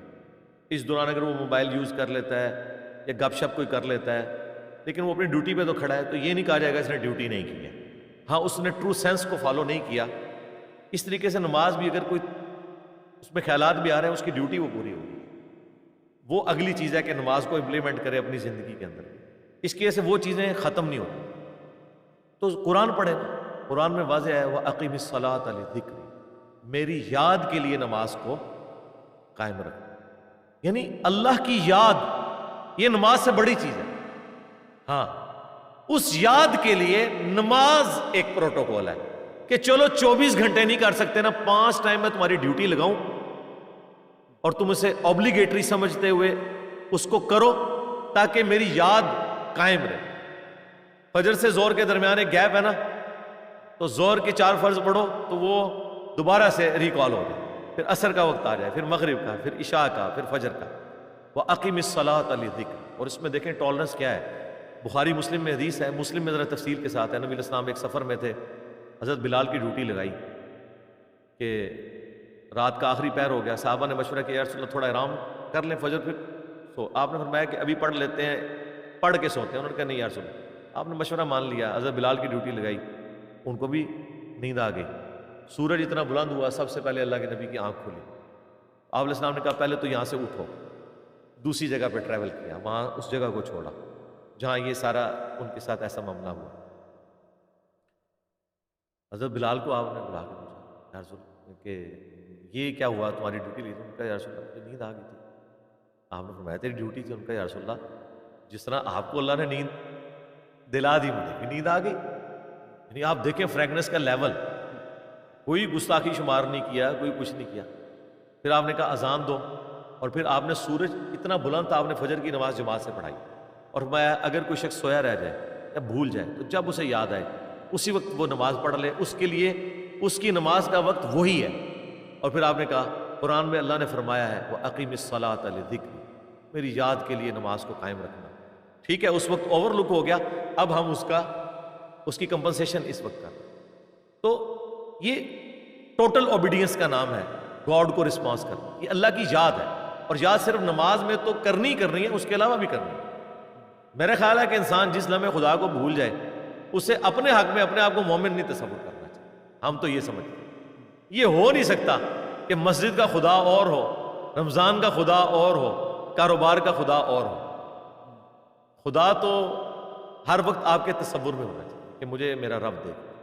اس کے بغیر آپ کا قبلہ درست نہیں رہ سکتا. اور یہی وجہ ہے کہ یہ جو لوگ دین کے اس روح کو نہیں فالو کرتے نا، آپ کو الٹے کام کرتے ہوئے بھی نظر آتے ہیں. پھر آپ کو ان مفتیوں کی ویڈیوز لیک ہوتی نظر آتی ہیں کہ ایک ہاتھ میں وہ قرآن پڑھ رہے ہوتے ہیں اور پھر جو کچھ وہ کر رہے ہوتے ہیں. عام آدمی تو سوچ بھی نہیں سکتا. عام آدمی تو جنازے کی چارپائی کو دیکھ کے ڈرتا ہے، اور وہی چارپائی جب مسجد میں ہوتی ہے وہاں کا عالم دین نہیں ڈرتا. میں اشارتاً گفتگو کر رہا ہوں کیونکہ ظاہر ہے کہ ہر طرح کے لوگوں نے دیکھنا ہے. اب یہ اشارے علماء کی ویڈیوز لیک ہونے کی وجہ سے اتنے عام ہو چکے ہیں کہ زیادہ اس کو کھول کے بیان کرنے کی ضرورت نہیں ہے. اس لیے کہ وہ لوگ کہتے ہیں نا، یہ انہوں نے یہ قرآن کا علم، کوئی قرآن کا علم انہوں نے حاصل کیا ہوا. انہوں نے آپ کو امریکہ میں یہودی پروفیسر بھی ملیں گے جو اسلامک سٹڈیز کو ایز اے سبجیکٹ پڑھا رہے ہیں. تو اگر آپ اسلامک سٹڈیز کو ایز اے سبجیکٹ پڑھائیں اور خود اپنے اوپر امپلیمنٹ نہ کریں تو آپ یہودی ہو کے بھی اسلامیات کے اچھے ٹیچر ہو سکتے ہیں، تو مسلمانوں کے بھی ایک اچھے ٹیچر ہو سکتے ہیں. اس کا یہ مطلب نہیں ہے کہ آپ نے اپنے اوپر اسے پریکٹس بھی کیا ہوا ہے. ان کا مسئلہ یہ ہے علماء کا، انہوں نے اپنے اوپر اسے امپلیمنٹ نہیں کیا ہوا. ہماری بدقسمتی یہ ہے کہ یہ کلمہ گو بھی ہیں، مسلمان بھی ہیں اور اسلام کے ٹیچر بھی ہیں. اس کی بجائے اگر یہ یہودی ہوتے نا اور اسلام کے ٹیچر ہوتے اور یہ حرکتیں کرتے ہمیں صبر بھی آ جاتا. صبر ہمیں اس لیے نہیں آ رہا ہوتا. تو اب یہ سمجھ لیں آپ کہ انہوں نے اس کو پریکٹس نہیں کیا ہوا. جب پریکٹس نہیں کریں گے، وہ ایک بڑی اچھی ایک بندے نے مثال دی تھی کہ اگر آپ گاڑی کے سٹیئرنگ پہ بیٹھ کے keep left keep left keep left کہتے رہے اور آپ کا سٹیئرنگ جو ہے وہ رائٹ کی طرف مڑ رہا ہو تو گاڑی تو آپ کی ٹھک جائے گی. آپ کے بولنے سے کچھ نہیں ہوگا، آپ نے پریکٹیکلی اس کو اس طرح امپلیمنٹ بھی کیا ہے. تو پریکٹیکلی چونکہ ان کی تطہیر ان چیزوں سے نہیں ہوئی ہوتی، اس لیے پھر ان کے اندر آپ کو کمزوریاں نظر آتی ہیں. لیکن میرا خیال ہے ان کو کرٹیسائز کرنے کے بجائے نا آپ اچھے مسلمان بنے. لوگ کہتے ہیں نا جی داڑھی والے یہ ہیں، ہم کہتے ہیں آپ داڑھی رکھ کے اچھے بن کے بتاؤ کہ ایسا بھی داڑھی والا ہو سکتا ہے، بجائے داڑھی والوں کو کرٹیسائز کرنے کے. آپ یہ کر کے بتاؤ. جی لیکن سر ہمارے ساتھ یہ ہوتا ہے کہ نوجوان نسل میں آپ کو اپنے پرسنل ایکسپیرینس سے بتاتا ہوں کہ بچپن میں میرا جو ایکسپیرینس رہا تھا مولوی صاحب سے، مجھے کبھی کسی چیز کا سبب نہیں ملتا تھا، کوئی ریزن نہیں ملتا تھا. کوئی سوال پوچھنے کا جواب جو ہوتا تھا وہ تلخ ایک جواب ملتا تھا، سخت قسم کا، کہ سوال پوچھا کیوں. اور اس کی وجہ سے دین کی دعوت بہت لیٹ تک میرے تک نہ پہنچ. مطلب میں تو نماز بھی جو پڑھتا تھا میں سمجھتا تھا وہ نماز نہیں، کیونکہ میں یہ بھی نہیں اس کے بارے میں اتنا جانتا ہوں کہ یہ میرے پروردگار سے میرے رشتے کا ایک تعلق ہے. میں تو ایک روایت ہی چلا رہا تھا جس میں پھر اگر آپ اس کا وہ معنی نہ سمجھیں تو وہ کھوکھلی ہو جاتی. تو یہ ہمیں جب نہیں ملا تو اب ہم وہ داڑھی کی امیج جو ہوتی ہے نا میرے دوستوں کے اندر بھی، وہ پھر امیج ہی خراب کرنا شروع کر دیتے ہیں اس چیز کی. اور پھر آخر جا کے آپ جیسے لوگ سامنے آتے ہیں تو پھر ہمیں امید نظر آتی ہے کہ کوئی منطق کو بھی کوئی سبب بھی پرووائڈ کیا جا رہا ہے ساتھ ساتھ میسج کے. مگر سر آج کل کے علماء کا جو حالات ہیں اس کو ہم تھوڑا سائڈ پہ رکھتے ہوئے، کیونکہ آپ ہمارے سامنے اتنی شائننگ ایگزامپل ہے، کچھ ہم آپ کے خیالات میں جس میں میرے تھوڑے بہت اختلافات اگر پیدا ہوتے ہیں آپ سے کہ موسیقی کو ڈسکس کریں. پہلے میں اس کو تھوڑا ریبٹل کروں. جی بے شک. وہ یہ ہے کہ دیکھیں پھر ریچرڈ ڈاکنز ٹھیک کہتا ہے نا، ڈیلوژن، یہ ڈیلوژن ہی ہے نا جو لے کے چل. سر ان کا تو بہت ایکسٹریم پرسپیکٹو ہے. نہیں اس اعتبار سے یعنی میں اس کو انڈورس نہیں کر رہا، میں کہہ رہا ہوں کہ وہ جو اعتراض کرتا ہے وہ پھر درست کرتا ہے کہ گاڈ کے ماننے والے بھی کیا کر رہے ہیں. انہوں نے کیا گاڈ کو مان لیا ہوا ہے یا ایک ڈیلوژن کے طور پر لے کے چل رہے ہیں. اس کو جو موقع ملا ہے وہ اسی وجہ سے ملا ہے نا. اس نے منافقت بہت تھی. دا گاڈ ڈیلوژن بک کے اندر اس نے کرسچینٹی کے جو فرسودہ نظریات ہیں نا، جو ان کی کتابوں میں جو ظاہر پرورٹڈ کتابیں ہیں وہ بدل چکی ہوئی ہیں، ان میں فیبریکیشن ہو، زمین ساکن ہے اس میں کہا گیا. اس اور چیزیں ایک سائنٹیفک اور بھی کچھ چیزیں جو پیغمبروں کے کریکٹر کے بارے میں جو گندی باتیں ہیں وہ بھی تو ہے نا. تو وہ کہتے ہیں اگر یہ پھر یہ رول ماڈل ہیں آپ کے لیے تو وہ قرآن کو اس نے کہیں ٹچ نہیں کیا، یہ اس کی 2 نمبری ہے. یعنی اتنا بڑا ریلیجن جو دنیا میں ڈومیننٹ ریلیجن ہے، اس کی کتاب کا اس نے ایک ریفرنس بھی پوری کتاب میں کوٹ نہیں کیا. وہ سب کچھ کرسچینٹی کے گرد گھومتا ہے، اس کے غلط نظریات کو ڈسکس کرتا ہے. تو یار ہم سے بھی پوچھ لو، ہم تو خود اسی چیز کا رونا رو رہے ہیں کہ یہ کتابیں بدل گئی ہوئی ہیں، قرآن کو اس نے ڈسکس نہیں کیا. تو یہ کتنے بڑا ایک ایک سمجھ لیں بلائنڈ ایٹیچیوڈ ہے, ایک کلٹ ہے کہ ایک شخص اتنے بڑے ریلیجن کو ڈسکس کیے بغیر کہے کہ سارے مذہب ایک ہی طرح ہوتے ہیں. یہ تو اسی طریقے سے کہ سارے گورے ایک طرح کے ہوتے ہیں, سارے پاکستانی ایک جیسے ہوتے ہیں, ایسے تو نہیں ہوتا. سچے لوگ بھی ہیں, جھوٹے لوگ بھی ہیں. چند ایک لوگوں کو کنسیڈر کر کے آپ ایک اس طرح کی سٹیٹمنٹ دے دینا ایک سائنس کے اسٹوڈنٹ کو تو بالکل زیب نہیں دیتا. تو میں یہ کہتا ہوں کہ ہم یہ نہ دیکھیں. آپ یہ کہنا نا کہ ہمیں بچپن سے تعارف نہیں ہوا پوچھا, تو میرے بھائی اگر بچپن میں آپ کو میتھمیٹکس یا فزکس کا کوئی نومیریکل سمجھ نہیں آتا تھا, ایک ٹیچر سے دوسرے کے پاس جاتے تھے, دوسرے سے تیسرے کے پاس. اگر آپ نے خدا کو اتنی اہمیت دی ہوتی نا تو آپ کو اپنے بچپن میں بھی کوئی ٹیچر مل جائے. سر ایسا ہی ہے وہ آج کل کا الگوریدم. میرا بھی کوئی سوال تھا کہ انہوں نے آپ کو میرے سامنے پیش کر دیا یوٹیوب نے, اور پھر ہمیں کچھ جواب ملنا شروع ہوئے. اور آپ کی یہ جو چرچ اور اسٹیٹ کی جو بات ہے, میرے خیال سے کرسچینٹی میں یہ رہا نا کہ ریاست کو علیحدہ کر دیا گیا دین سے, تو اس لیے وہ رد عمل ہے شاید رچرڈ ڈاکنز کے اندر, اور وہ اسی لیے کرسچینٹی میں ہی رکھتے ہیں اپنے آپ کو, کیونکہ وہ رد عمل اس وقت کا جب چرچ نے غیر معمولی سائنسدانوں کو بند کیا, جیل کیا, کیونکہ انہوں نے وہ کوپرنیکل ریولوشن کی زمین جو ہے اس کے گرد سورج نہیں گھومتا, الٹا بلکہ سورج زمین کے گرد نہیں گھومتا, زمین. گلیلیو خود پادری تھے اور ان کی ڈیوٹی لگائی گئی تھی کہ یہ سب سے انٹیلیجنٹ بندہ ہے. وہ جب وہ چرچ میں انٹر ہوئے تو انہوں نے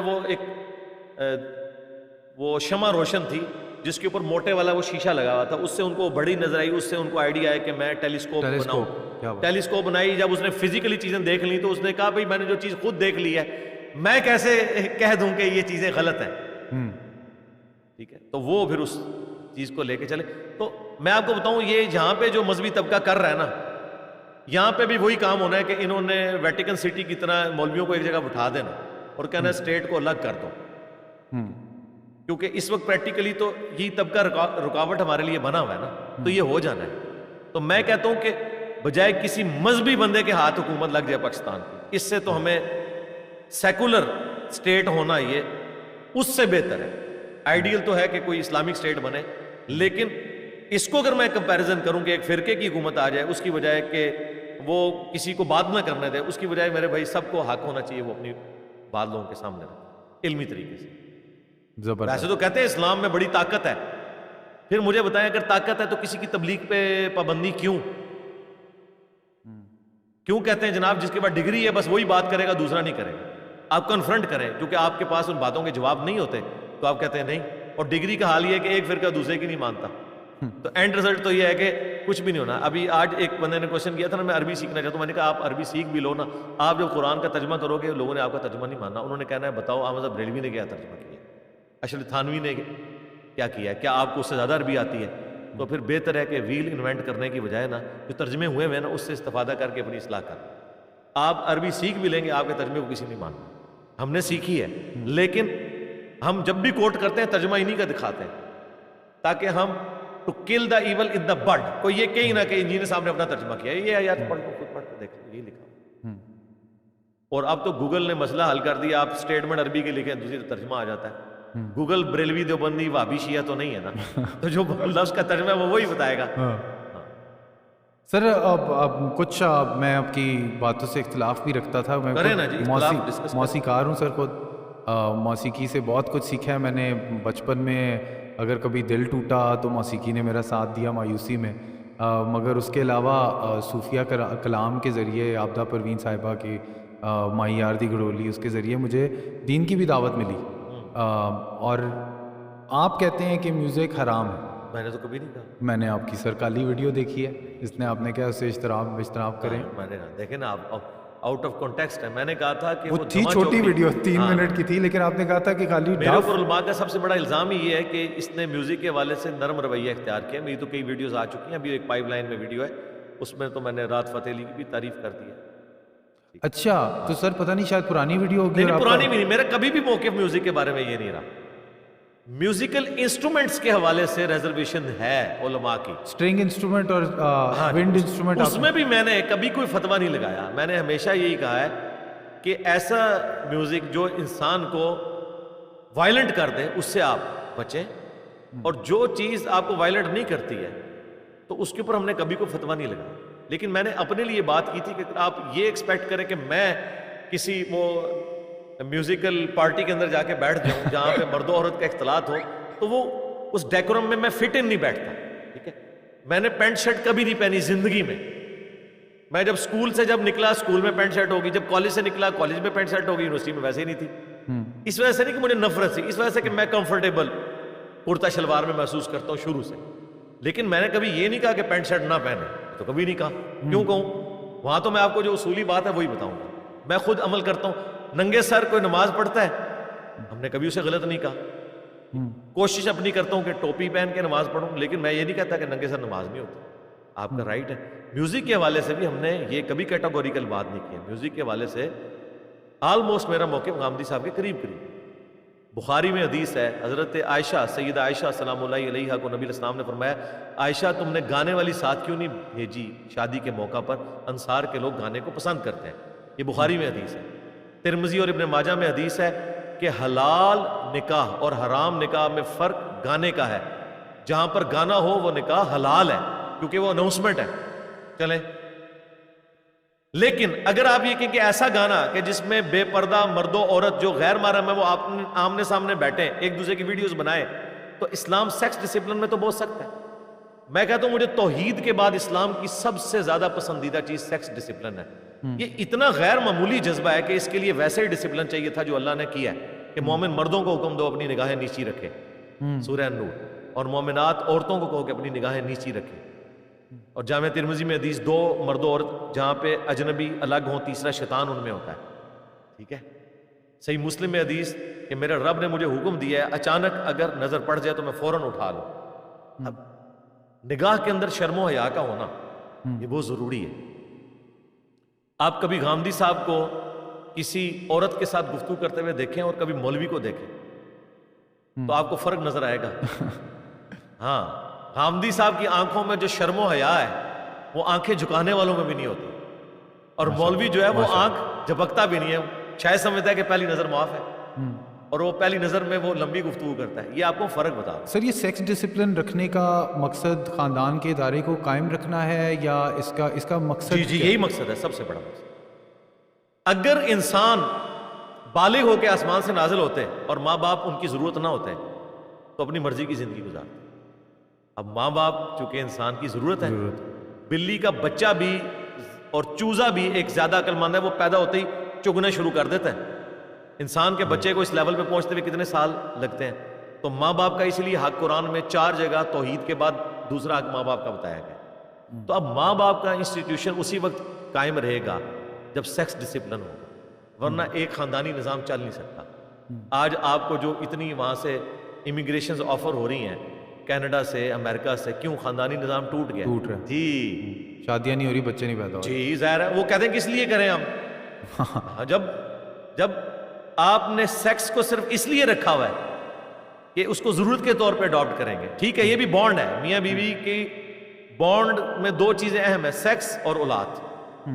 یہ دونوں چیزیں میاں بیوی کو ایک رشتے میں جوڑ کے رکھتے. ایک بھی رشتہ کمزور پڑ جائے نا تو یہ سسٹم چلتا نہیں آتا. اور سیکس کے لیے پھر چیٹنگ تو نہیں ہوگی نا.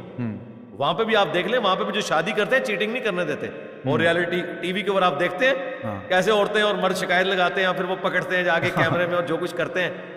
اچھا مجھے بتائیں, ان گوروں نے کیا الہامی کتابیں پڑھ کے یہ چیز سیکھی ہے کہ ایک بیوی کو اپنے خاوند کے ساتھ مخلص ہونا چاہیے؟ سر وہ کرسچن نہیں, کرسچن نہیں سر, وہ صرف نام کے کرسچنز ہیں, پریکٹسنگ نہیں ہے. وہ بیسیکلی آپ سمجھ لیں سیکولر ہے, ان کے لیے مذہب کی کوئی اہمیت نہیں ہے. یہ انسان کی اندر انسٹنکٹ میں اہمیت موجود ہے کہ میں اس کے ساتھ مخلص ہوں تو یہ میرے ساتھ مخلص ہوں. اس کے لیے مذہب کا ہونا نہ ہونا نہیں ہے. اس کے علاوہ بھی وہ آپ دیکھیں وہ یہ سمجھتے ہیں, مار دیتے ہیں وہاں بھی. وہ عورتیں کس طرح پٹائی کرتی ہیں اپنے خامدوں کو, رنگو آتے ہیں جب پکڑتی ہیں. وہ کیوں کرتی ہیں؟ کرسچن نہیں ہے.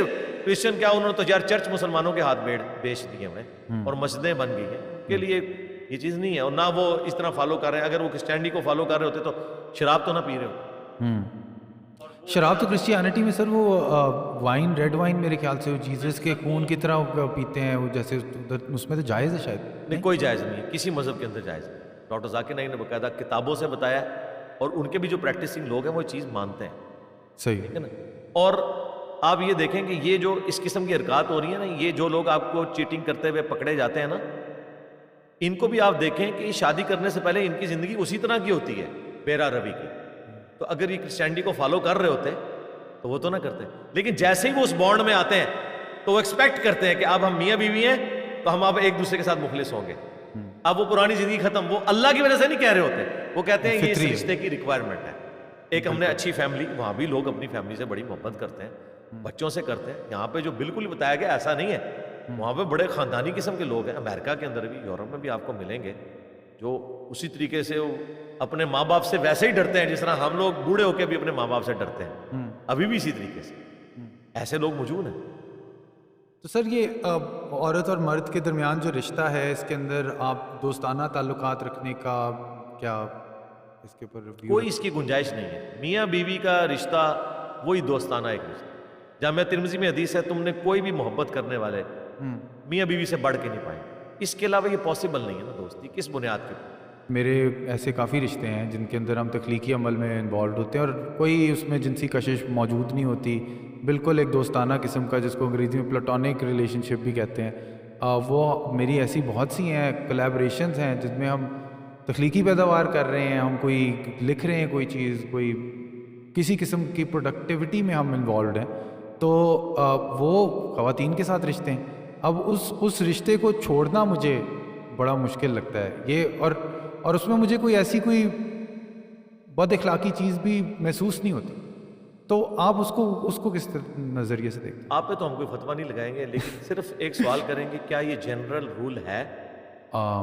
سر میڈیا انڈسٹری میں کچھ ہے، کچھ حد تک ہے. اگر آپ ہم ٹی وی کے ڈرامے دیکھتے ہیں تو زیادہ تر خواتین نے لکھے ہوئے ہوتے ہیں، اور وہ خواتین جو ہیں وہ ڈرامے کمیونیکیٹ کرتی ہیں ایک مرد کو جو ڈائریکٹر ہوتا ہے، اور وہ ایک میرے کام کاروبار کے اندر. کیا سوچ رہے ہیں اس کے بارے میں سائنٹیفکلی؟ اگر وہ کہیں پہ کسی ہارڈ ڈسک میں اس کی فیلنگز سیف ہو رہی ہیں تو میں اس کو چیک کر کے آپ کو بتا سکتا ہوں. کوئی شخص اپنے بارے میں تو بات کر سکتا ہے، کسی دوسرے کے بارے میں تو نہیں کر سکتا. آپ دیکھیں کہ کہیں پہ یعنی تو خیالات کو پاکیزہ ہونا، منہ بولے رشتے بنے ہوتے ہیں اور بعد میں کام بھی ڈل جاتے ہیں. پاکیزہ کتنے عرصے تک رہ سکتے؟ یاد رکھیے گا، دین جو ہے نا وہ رول بناتا ہے. Exceptions are always there. Rule majority کو دیکھ کے بنایا جاتا ہے. رول یہی ہے کہ اللہ تعالیٰ نے مرد و عورت میں جو ایک غیر معمولی کشش رکھی ہے، اس میں اس طرح کے معاملات ہونے کا اندیشہ ہوتا ہے. اس وجہ سے یہ جنرل رول ہے. اس وجہ سے جنرل رول بنایا گیا کہ آپ مرد و عورت کا اختلاط اس طرح کا نہیں کریں. ہو سکتا ہے آپ کا ذہن پاکیزہ ہے، مخالف کا نہ ہو. ایک دوسرے کے ذہن کو پڑھنے کا ابھی تک کوئی انسٹرومنٹ نہیں نہ آیا. کس طرح ہم جج کر لیں کہ ایسا نہیں ہے؟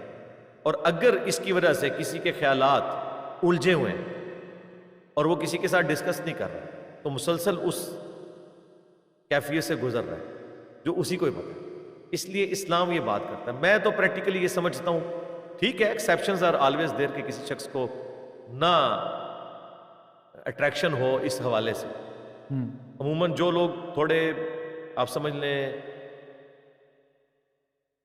معاشرے کے اندر ڈومیننٹ جگہ پہ پہنچ جاتے ہیں، جن کے ساتھ لوگ زیادہ ایفیلیٹ کرتے ہیں اپنے آپ کو، جس طرح میرا سٹیٹس ہے، تو اب اس طرح کے جو لوگ ہوتے ہیں نا ان کی بیویوں کو ہمیشہ خطرہ لگا رہتا ہے دوسری شادی نہ کریں، اور وہ ان کا خطرہ اپنی جگہ بالکل درست ہوتا ہے. یہ ظاہر ہے کہ انٹریکشن ہو جاتا ہے نا.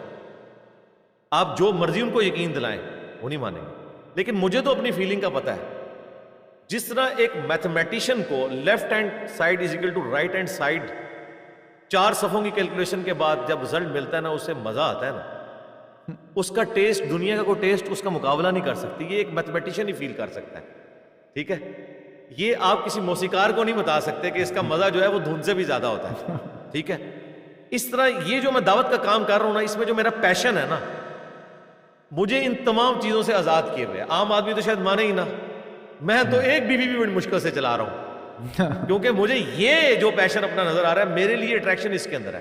لیکن کیا میں اسے جنرل رول بنا کے پیش کروں اور میں کالجز اور یونیورسٹیز کے اسٹوڈنٹس کو کہوں کہ نہیں یار دیکھو میں بھی تو ایک نارمل لائف گزار رہا ہوں، مجھے عورتوں میں کوئی فیل نہیں ہوتا. اور حقیقت بات ہے جس طرح آپ کہہ رہے ہیں تو مجھے شاید اس سے زیادہ ہو کہ مجھے کوئی اٹریکشن فیل نہیں ہوتی. مجھے اپنے اس کام کے اندر جو مزہ آتا ہے جی. تو لیکن یہ جنرل رول تو نہیں ہے نا. شریعت جنرل رول کے اوپر بنتی ہے کہ جنرلی ایسا نہیں ہو. Exceptions are always there. تو چونکہ اس میں یہ چیز ہوتی ہے تو اس وجہ سے پھر رول تو جنرل بنائے. تو رول جنرل جب بنتا ہے تو اس پہ پھر قانون سازی بھی ہوتی ہے, تو پھر اس پہ کیا نہیں, قانون سازی ہم تو کبھی نہیں کہہ رہے. ہم تو نہیں کہتے ہیں کہ آپ قانون سازی کریں کہ جی اگر کوئی دو اجنبی مرد و عورت بیٹھے ہوئے ہیں اور آپ جا کے ان سے نکاح نامہ ان کا مانگ لیں, وہ اور ان کے اللہ کا معاملہ ہے.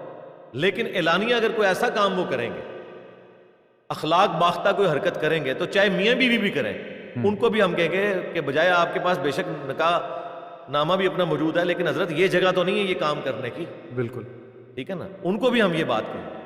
تو ٹھیک ہے, میں تو نہیں کہتا کسی کے اوپر زبردستی ہونی چاہیے, صرف ترغیب دلانی چاہیے. اسٹیٹ کا یہ کام نہیں ہے کہ اس طرح نہیں, قطعاً نہیں ہے, کوئی بھی نہیں کہتا, ایسا ہو ہی نہیں سکتا, یہ پاسبل نہیں. اور آپ پردہ کہاں تک بلیو کرتے ہیں ہونا چاہیے, کس حد تک پردہ کرنا چاہیے؟ پردہ دیکھیں, کچھ اگر لوگ تو آپ کہتے ہیں سمجھتے آواز ہیں بھی کہ نہیں عورت سن کی سکتے. سب سے اٹریکشن کی جگہ چہرہ نہیں ہے تو ٹھیک ہے, چہرے کے پردے کی ضرورت نہیں.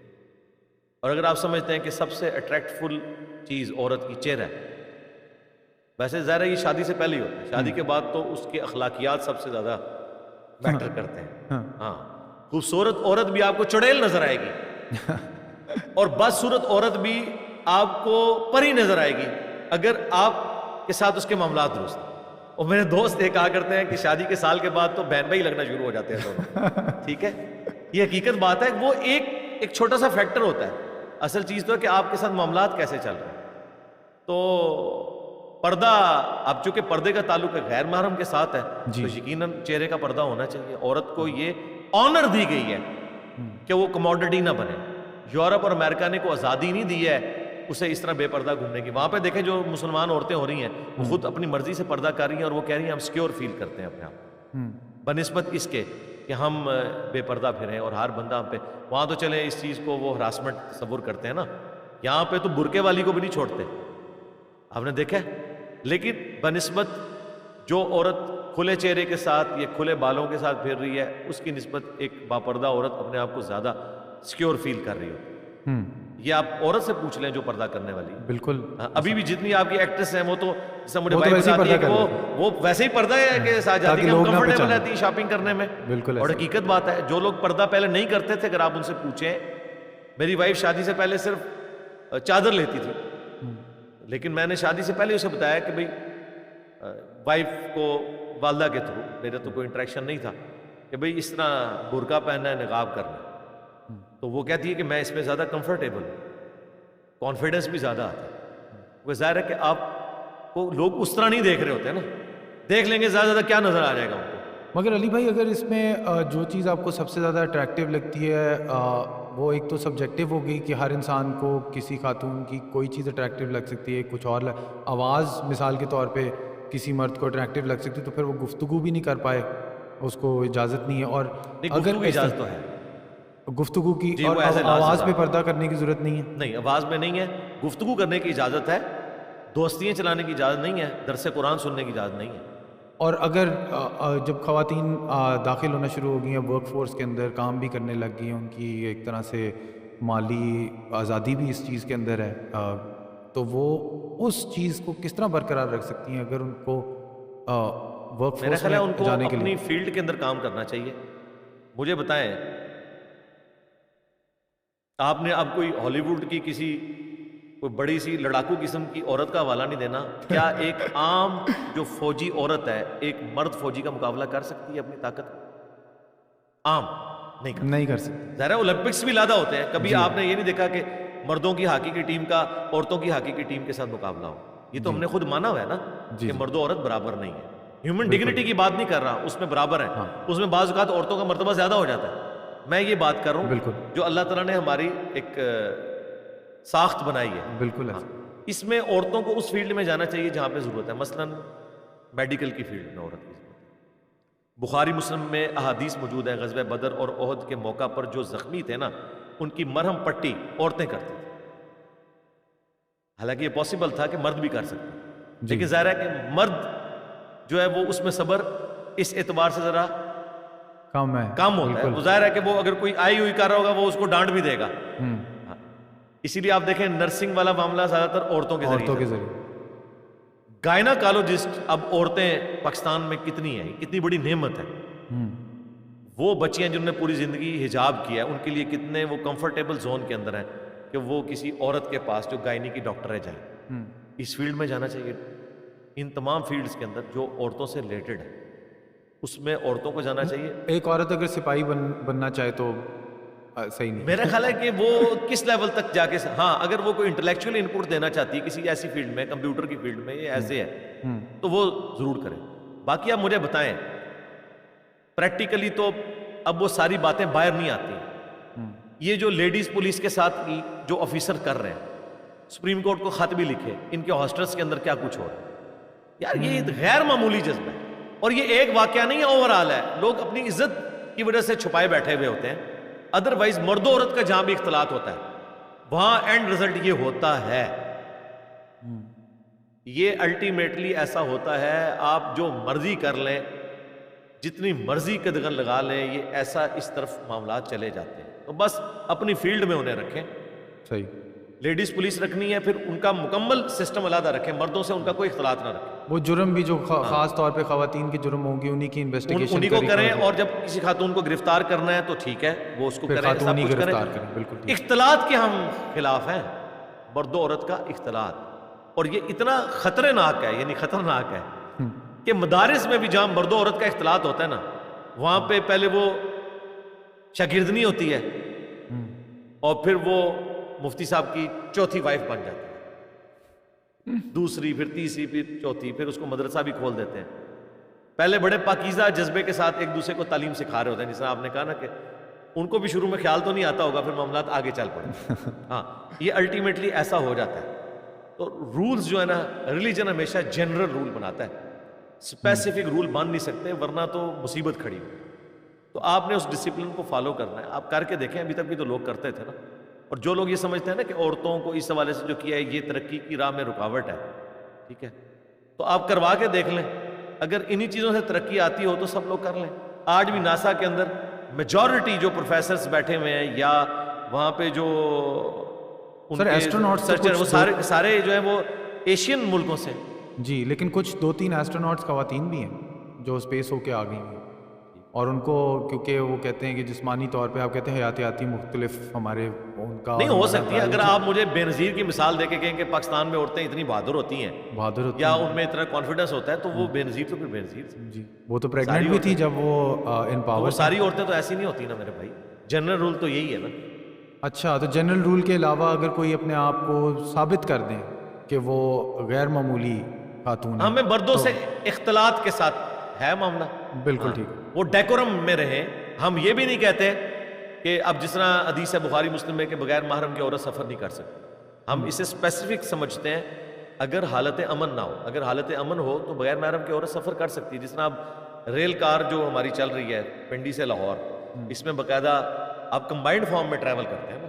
ایک شخص اپنے بیوی بچوں کو بٹھاتا ہے پنڈی سے, اور جیلم کے اسٹیشن پہ اس کے سسرال والے اسے ریسیو کر لیتے ہیں. تو اگرچہ بغیر محرم کے سفر کیا لیکن ایک اس نے کمیونٹی کی فارم میں کیا جہاں اس کی عزت محفوظ ہے, تو ٹھیک ہے. بخاری میں حدیث ہے کہ ایک وقت آئے گا اکیلی عورت ہیرا شہر سے چلے گی عراق سے, اور عمرہ کر کے طواف کر کے کعبے کا واپس چلی جائے گی, اس کو راستے میں کوئی ڈر نہیں ہوگا, زیورات کی لدی ہوئی ہوگی.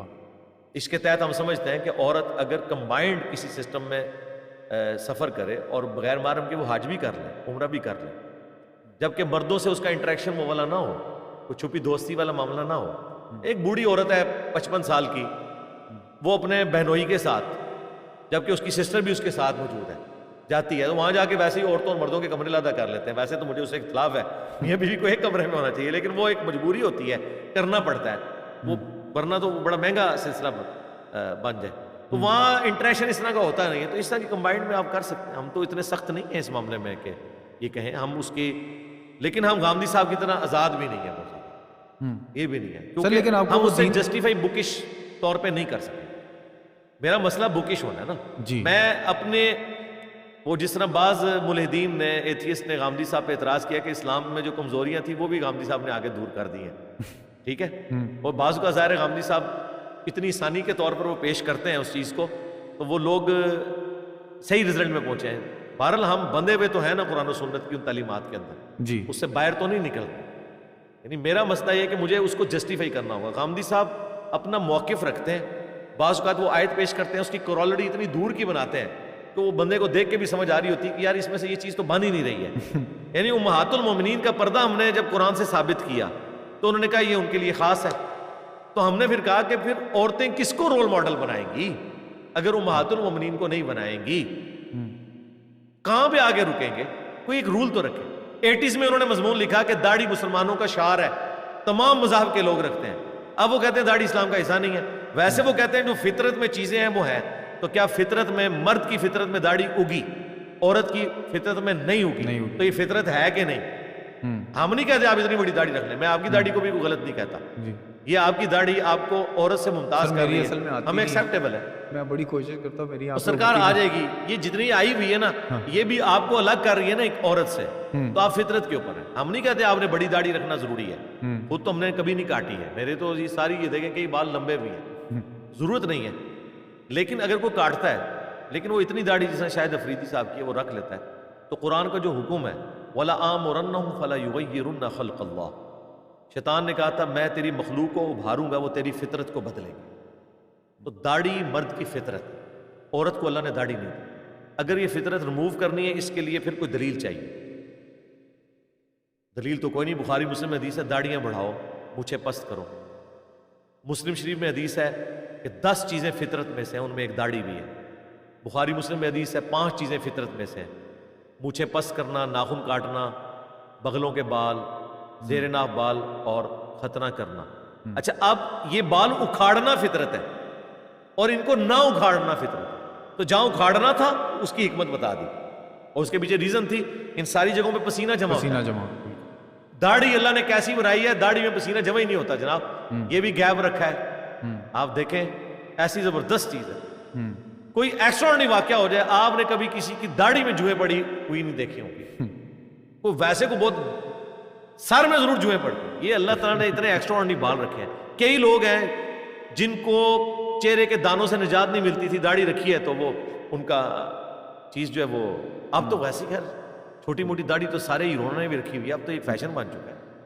اب تو نوجوان نسل داڑھی رکھ رہی ہے, اسے خرچہ بھی بچ جاتا ہے, بلیڈ اتنے مہنگے ہیں. تو اس کو جو گروم کرتے ہیں لوگ شیپ پہ, جس طرح میں نے آج کی ہوئی ہے, تو یہ سنت کے خلاف؟ ہاں سنت میں تو یہ کہ آپ نے پورے چہرے کے اوپر رکھ, لینتھ آپ اپنی مرضی کی رکھ لیں جتنی بھی رکھ. ٹھیک ہے. اور اس کو شیپ نہیں کر سکتے؟ ہاں شیپ اس طرح کی شیپ نہ کریں کہ شیو آف کیا ہوا ہے. ٹھیک ہے, ٹھیک ہے نا. آپ نے باقی شیپ رکھنی ہے, جیسے برابر کر کے کاٹنی ہے. ڈاکٹر اسرار صاحب تھے, وہ ایسے انہوں نے کمپاس کے ذریعے ایسے گول بنائی ہوئی ہوتی تھی. نیچرل تو ایسے نہیں ہوتی داڑھی. داڑھی تو گول تو پوری ایسے نہیں اگتی ہے, وہ بال ایک تو وہ آپ کر لیں, جیسے سیٹنگ کریں, لیکن اکولی ڈسٹریبیوٹ کریں, یہ ریموو نہ کریں یہاں سے. چھوٹی چھوٹی رکھ لیں جس طرح ہمارے کئی لوگوں نے رکھی. پوری مٹھی رکھنی ہے تو بہت اچھی بات ہے, آپ رکھیں. لیکن اتنی داڑھی جسے عرف عام میں دیکھ کے داڑھی کہا جائے. یہ گراف ہے, یہ میں ویڈیو میں لوگوں کے سامنے ویسے پیش. ہاں جی. ان میں نے 3 مکتبہ فکر جو مینشن کیے ہیں, دیوبندی, بریلوی اور اہل حدیث, اور ان نے کہا ہے کہ ان میں فرق واضح کرنے کے لیے ان نے ان کو 4-5 چیزوں میں ڈیوائڈ کیا. ایک ہے تقلید, تلفیق, usage of in authentic religious text, تکفیر, تصوف اور ایٹمسٹک انٹرپریٹیشن آف قرآن. یہ مجھے لفظ ہی نہیں سمجھ آ رہا, ایٹمسٹک انٹرپریٹیشن آف, یہ کیا مفہوم کے بغیر استعمال کرنا, وداؤٹ کانٹیکسٹ.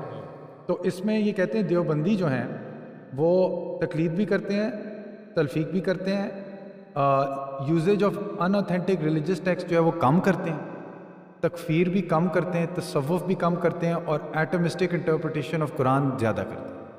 تو یہ اگر آپ گراف پہ ایک ذرا تھوڑی ایک نظر مار لیں, مجھے بتائیں آپ کو یہ صحیح لگ رہا ہے اس میں جو ان نے باتیں؟ نہیں, جتنی آپ نے باتیں کی ہیں اس میں ساری باتیں تو ٹھیک نہیں ہیں. تقلید تو ٹھیک ہے کرتے ہیں, اور تقلید میں آپ کوئی مسئلے مسائل آپ کو نظر آتے ہیں؟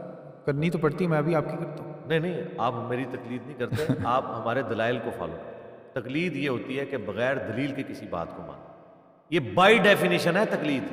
اچھا جی, بغیر تحقیق کے, بغیر یہ جانے ہوئے کہ جس کو میں فالو کر رہا ہوں اس کے پاس کیا دلیل ہے اس بات کی, تو کیا آپ یہ کرتے ہیں؟ نہیں, بلکہ آپ ہمارے ساتھ اٹیچ ہوئے یا بات سنی اس بنیاد پہ کہ دلیل پیش کرتے. بالکل 180 ڈگری ہے تقلید کی ڈیفینیشن. پنجابی میں جسے کہتے ہیں لائی لگ, یہ پٹا جو ہے نا تقلید، یہ پٹا جو جانوروں کو ڈالا جاتا تھا نا، اب جانور کی اپنی مرضی ہوتی ہے جس کو پٹا ڈالا جائے، تو یہ ہے اس کا مطلب۔ تو ان سے اگر آپ پوچھیں بھی کہ آپ نے یہ جو مسئلہ بتایا ہے قرآن و سنت میں اس کی دلیل، وہ کہتے ہیں مقلد نے تو دلیل نہیں سیکھی، اس نے اعتماد کر لیا نا۔ ہم کہتے ہیں کہ ایسا شخص جس پہ ایسا اعتماد ہو سکتا ہے نا، وہ ایک ہی بندہ ہے جس کی قبر مدینے میں صلی اللہ علیہ وآلہ وسلم۔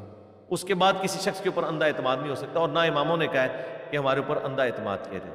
باقی آپ یہ کہہ رہے ہیں تکفیر کرتے ہیں، یہ بھی آپ کے جتنے نان اسٹیٹ ایکٹر ہیں پاکستان میں وہ سب دیوبند مکتبہ فکر سے تعلق رکھتے ہیں، جتنی کلعدم تنظیمیں سب کی سب انہی سے تعلق رکھتے ہیں۔ اور تصوف کے معاملے میں آپ صوفیہ تصوف تبلیغی جماعت ساری صوفیاء کی جماعت ہے، ان کی ٹیکسٹ بک ہے فضائل مال، آپ پڑھ لیں، اس کے بعد فضائل صدقات، وہ سب صوفیاء کو فالو کرتے ہیں۔ شیخ زکریا کاندلوی خود چشتیہ سلسلے سے ہیں، اور اشوری تھانوی صاحب خود چشتی ہیں، وہ سب کے سب صوفیاء کے واقعات لکھے ہوئے ہیں۔ 12 دن تک ایک وضو سے ساری نمازیں پڑھنا، 40 سال تک عشاء کے وضو سے فجر کی نماز پڑھنا، یہ سارے وہ واقعات یہ پورے کے پورے اس میں لکھے ہوئے ہیں۔ تصوف کو تو فالو سر صوفیہ کرام جو وہ ذکر کرتے ہیں اور وہ ذکر کے ذریعے ایک کیفیت میں اپنے آپ کو پہنچا کے کہتے ہیں کہ قرآن کی اس آیت کا صحیح معنی ان پہ تب ہی واضح ہوتا ہے جب وہ اس کیفیت میں ہوں۔ ہم تو کہتے ہیں یہ قرآن ذرا ہمیں نا قرآن عربی لنگوسٹک میں پروننسیشن کے ساتھ کوئی صوفی سنا دے، قرآن کا ترجمہ کر کے ہمیں کو بتا دے۔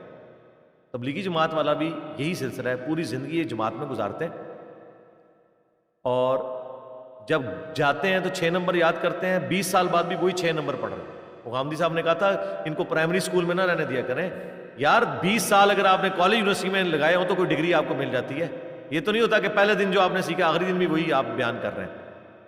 تو ہماری ٹیکسٹ بک تو قرآن ہے، اس کو تو کوئی نہیں فالو کر رہا، ایز اے ٹیکسٹ بک تو نہیں فالو کر رہے، یہ علماء کی کتابوں کو فالو کر رہے ہیں، تصوف کو لے کے چل رہے ہیں۔ مگر یہ جب جو ذکر کے ذریعے وہ کیفیت خاص کیفیت میں کہتے ہیں کہ ہمیں صحیح آیت کا معنی ظاہر ہو رہا ہے، آپ وہ کدھر ہے جو ظاہر ہوا ہے بتائیں نا، کہاں ہے وہ نکالیں نا۔ مطلب دین تو جو ہے وہ بلیک اینڈ وائٹ کے اندر ہے نا، قرآن میں ہے الذی علم بالقلم، اللہ تعالیٰ نے قلم کے ذریعے علم سکھایا، اور نبی اسلام نے حجۃ الوداع پہ فرمایا قرآن اور سنت چھوڑ کے جا رہا ہوں، غدیر خم پہ فرمایا قرآن اور اہل بیت چھوڑ کے جا رہا ہوں، تو وہ ہمارے سامنے موجود ہے نا، ان کے اوپر جو معنی آشکار ہو رہے ہیں وہ دکھائیں کہاں ہیں، اور اگر وہ ہماری اوریجنل ٹیکسٹ بک سے ٹکراتے ہیں 180 ڈگری تو ہم ان کو اصلی معنی تصور کر لیں گے کیا؟ قرآن کی ایکسپلینیشن میں تو کوئی بات آ سکتی ہے، آپ کریں، آپ کا رائٹ ہے، لیکن یہ تو نہیں ہو سکتا قرآن ایک بات کر رہے ہیں آپ بالکل 180 ڈگری کریں۔ قرآن پورے کا پورا یہ کہتا ہے کہ آپ نے اللہ اور اس کے رسول کو فالو کرنا ہے، اور اس کے بعد کسی کی بات نہیں ماننی جو قرآن و سنت کے خلاف ہو، اور ان کا پورے کا پورا دین یہ ہے کہ آپ نے مولوی کی بات ماننی ہے اور اس سے اس کی دلیل بھی نہیں ماننی۔ وہ کہتے ہیں قرآن میں فَاسْأَلُوا أَهْلَ الذِّكْرِ إِن كُنتُمْ لَا تَعْلَمُونَ، اگر تمہیں علم نہ ہو تو اہل علم سے پوچھ لو۔ اہل علم سے ضرور پوچھو، لیکن اس سے دلیل بھی تو پوچھو نا۔ اس کا جواب کراچی کے ایک مفتی صاحب نے دیا کہ جی صحابہ کرام سے جب تابعین مسائل پوچھتے تھے تو اس کی دلیل نہیں پوچھتے تھے، تو میں نے کہا اس کی وجہ یہ ہے کہ صحابہ کرام سے جب وہ مسائل پوچھتے تھے تو صحابہ کرام کے دور میں یہ تو نہیں ہوتا تھا کہ حضرت عبداللہ ابن مسعود دیوبندی تھے اور حضرت عمر جو ہے وہ بریلوی تھے، دونوں ایک ہی ٹیچر کو مانتے تھے، یعنی دونوں ہی بریلوی تھے، یعنی دونوں ہی دیوبندی تھے، تو پھر اختلاف تو ہوتا ہی کوئی نہیں تھا نا، یعنی دونوں ہی مسلم تھے۔ آج جو ہے حنفی دیوبندی اور حنفی بریلوی آپس میں ایک دوسرے کی تکفیر کرتے ہیں، المحند المفند اور اسام الارمین ان کی ٹیکسٹ بکس ہیں، ان کے اندر ان کے بڑوں نے ان کو نکالا ہوا ایک دوسرے کو اسلام سے۔ تو آج تو پھر آپ یہ مثال نہیں دے سکتے۔ صحابہ کرام پہ تو ہمیں کانفیڈنس تھا کہ اگر کسی نے کوئی مسئلہ حضرت ابوبکر سے پوچھا اور وہی آ کے حضرت عمر سے پوچھا اور وہی حضرت عثمان سے، اور وہ مسئلہ اگر اسٹیبلش ہے تو وہ ایک ہی بات کریں، دو مختلف باتیں تو نہیں کریں۔ یہ تو مطلب اٹ پٹو تو ایک نواں مولوی نکلتا ہے، نواں مسئلہ دستا ہے، ان کا تو مسئلہ ڈیفرنٹ ہے، ٹیکسٹ بک کو فالو نہیں کریں۔ آپ رائیونٹ چلے جائیں، آپ کو قرآن ترجمے والا نہیں ملے گا۔ میں نے ان سے پوچھا ہے اسٹال کے اوپر، کیوں؟ وہ کہتے ہیں حضرات کہتے ہیں اس سے اختلاف پیدا ہوتا ہے، کس کا ترجمہ رکھیں؟ میں نے کہا سب کا رکھ لیں، چلو اپنا دیوبندیوں کا ہی رکھ لیں، لیکن یہ فضائل اعمال تو چھڑوائیں نا۔ فضائل اعمال کے مقدمے میں شیخ زکریا کاندلوی نے لکھا ہے کہ طبیبوں نے، ڈاکٹرز نے مجھے ایک ذہنی بیماری کی وجہ سے چند دنوں کے لیے ذہنی کام سے روک دیا۔ یہ ذرا جملے سن، ذہنی کام سے روک دیا۔ تو انہوں نے کہا کافی عرصے سے میرے پیر و مرشد جنہوں نے تبلیغی جماعت بنائی تھی، الیاس کاندلوی، وہ مجھ سے کہہ رہے تھے کہ کوئی نہ نصاب لکھ دو تبلیغی جماعت کے لیے، مجھے ٹائم نہیں ملتا تھا۔ اب مجھے فارغ ایام ملے تو میں یہ فارغ ایام اس بہترین مشغلے میں صرف کر رہا ہوں کہ میں یہ نصاب لکھ رہا ہوں فضائل اعمال۔ تاکہ یہ اوراق پسندیدہ خاطر نہ بھی ہوئے تب بھی میرے ایام تو ایک اچھے کام میں صرف ہو ہی جائیں گے. جب دماغی کام سے اس کو روک دیا گیا اس وقت اس نے یہ کتاب لکھی ہے, اور یہ آج بھی مقدمے میں انہوں نے اس کا جملہ لکھا ہوا ہے. تو شیخ زکریا کاندھلوی تو عہدہ برا ہو گیا, انہوں نے لکھ دیا کہ میری ذہنی حالت درست نہیں تھی جب میں کتاب لکھ رہا تھا, لہذا آپ ذمہ دار خود ہیں اس کو پڑھ کے, اور یہ آج تک چھاپ رہے ہیں. سر اگر تصوف کو آپ بالکل ہی رد کر دیں تو مسٹسزم کی جگہ کوئی روحانیت کی جگہ انسانی تصور کے اندر یہ ختم نہیں ہو جاتی؟ دیکھیں تصوف سے ہمیں اس کی پازیٹیو چیزوں سے کوئی اختلاف نہیں. تصوف کا جو زہد کا پہلو ہے وہ تو ان صوفیاء نے اڈاپٹ ہی نہیں کیا ہوا. تصوف کی جو سب سے بڑی خوبی تھی نا وہ تھی اپنے آپ کو مٹانا, خدمت خلق کرنا, کیا بات, اپنے آپ کو نیچا کرنا, اپنی ضرورت کی چیز بھی کسی ضرورت مند کو دے دینا. تو مجھے بتائیں جتنے کسٹوڈین ہیں ان کی تو اتنی لگژریس لائف ہے.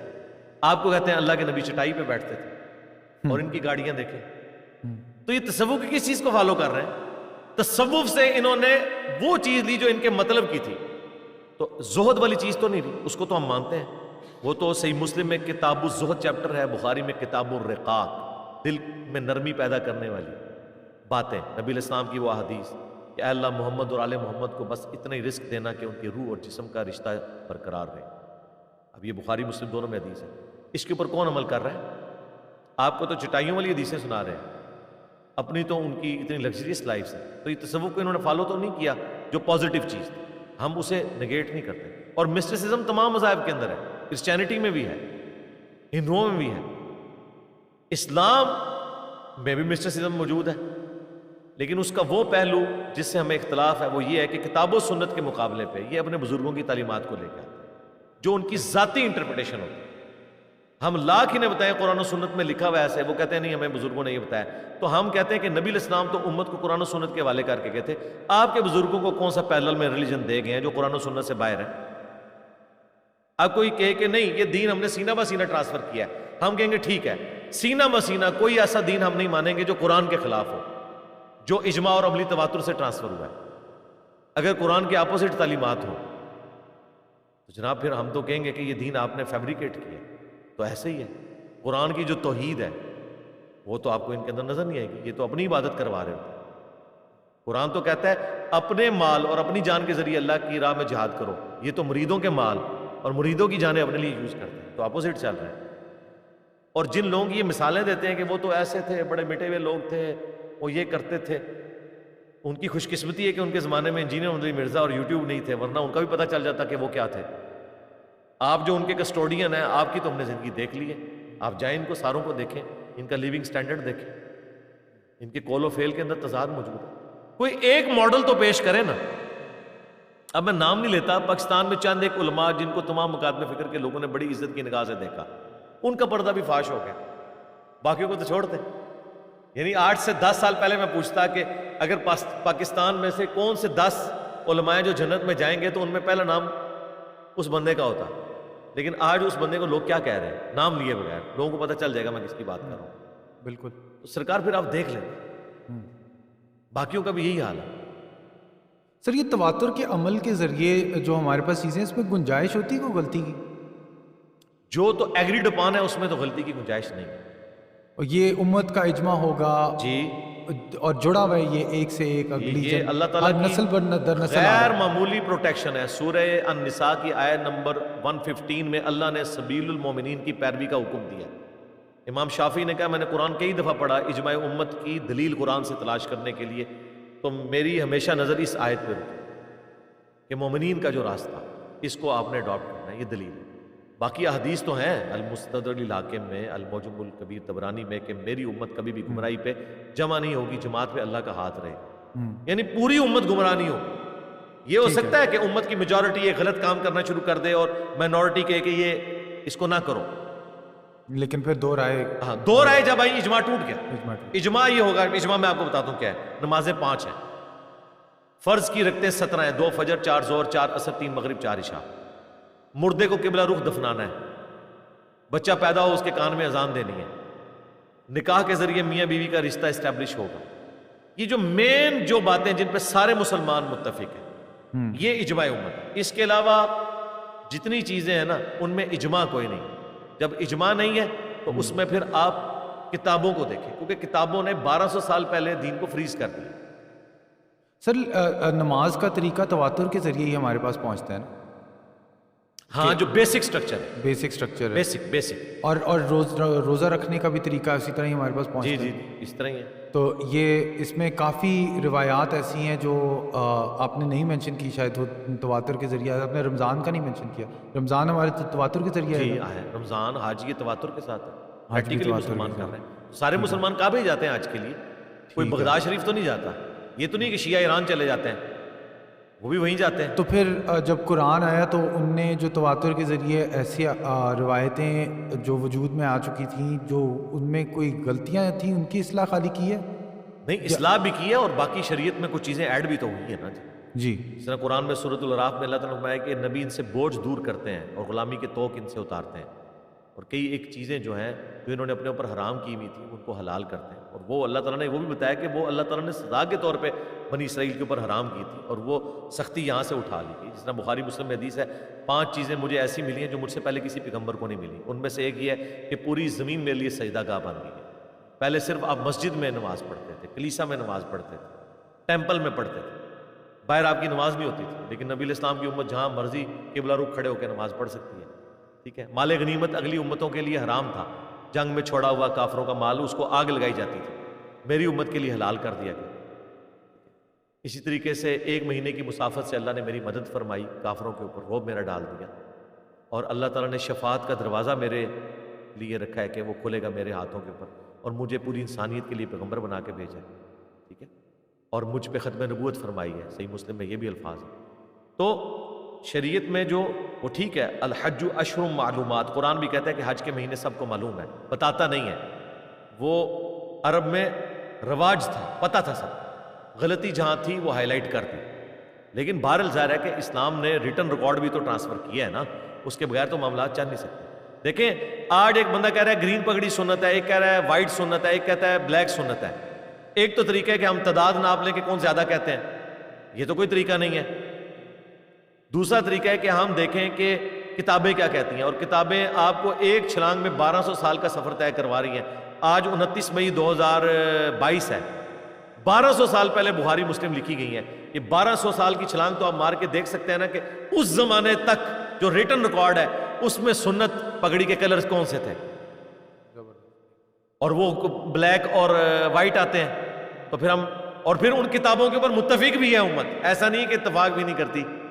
ان کتابوں کا احسان یہ ہے کہ انہوں نے فریز کر دیا نالج کو ایک جگہ کے اوپر, تاکہ اس کے اندر کوئی چیز, یہ ایس او پیز بن کے نا داخل نہ ہو سکے. اب کوئی کہ جی میں کتاب کو نہیں, میں تواتر کو مانوں گا, جس طرح غامدی صاحب کہتے ہیں.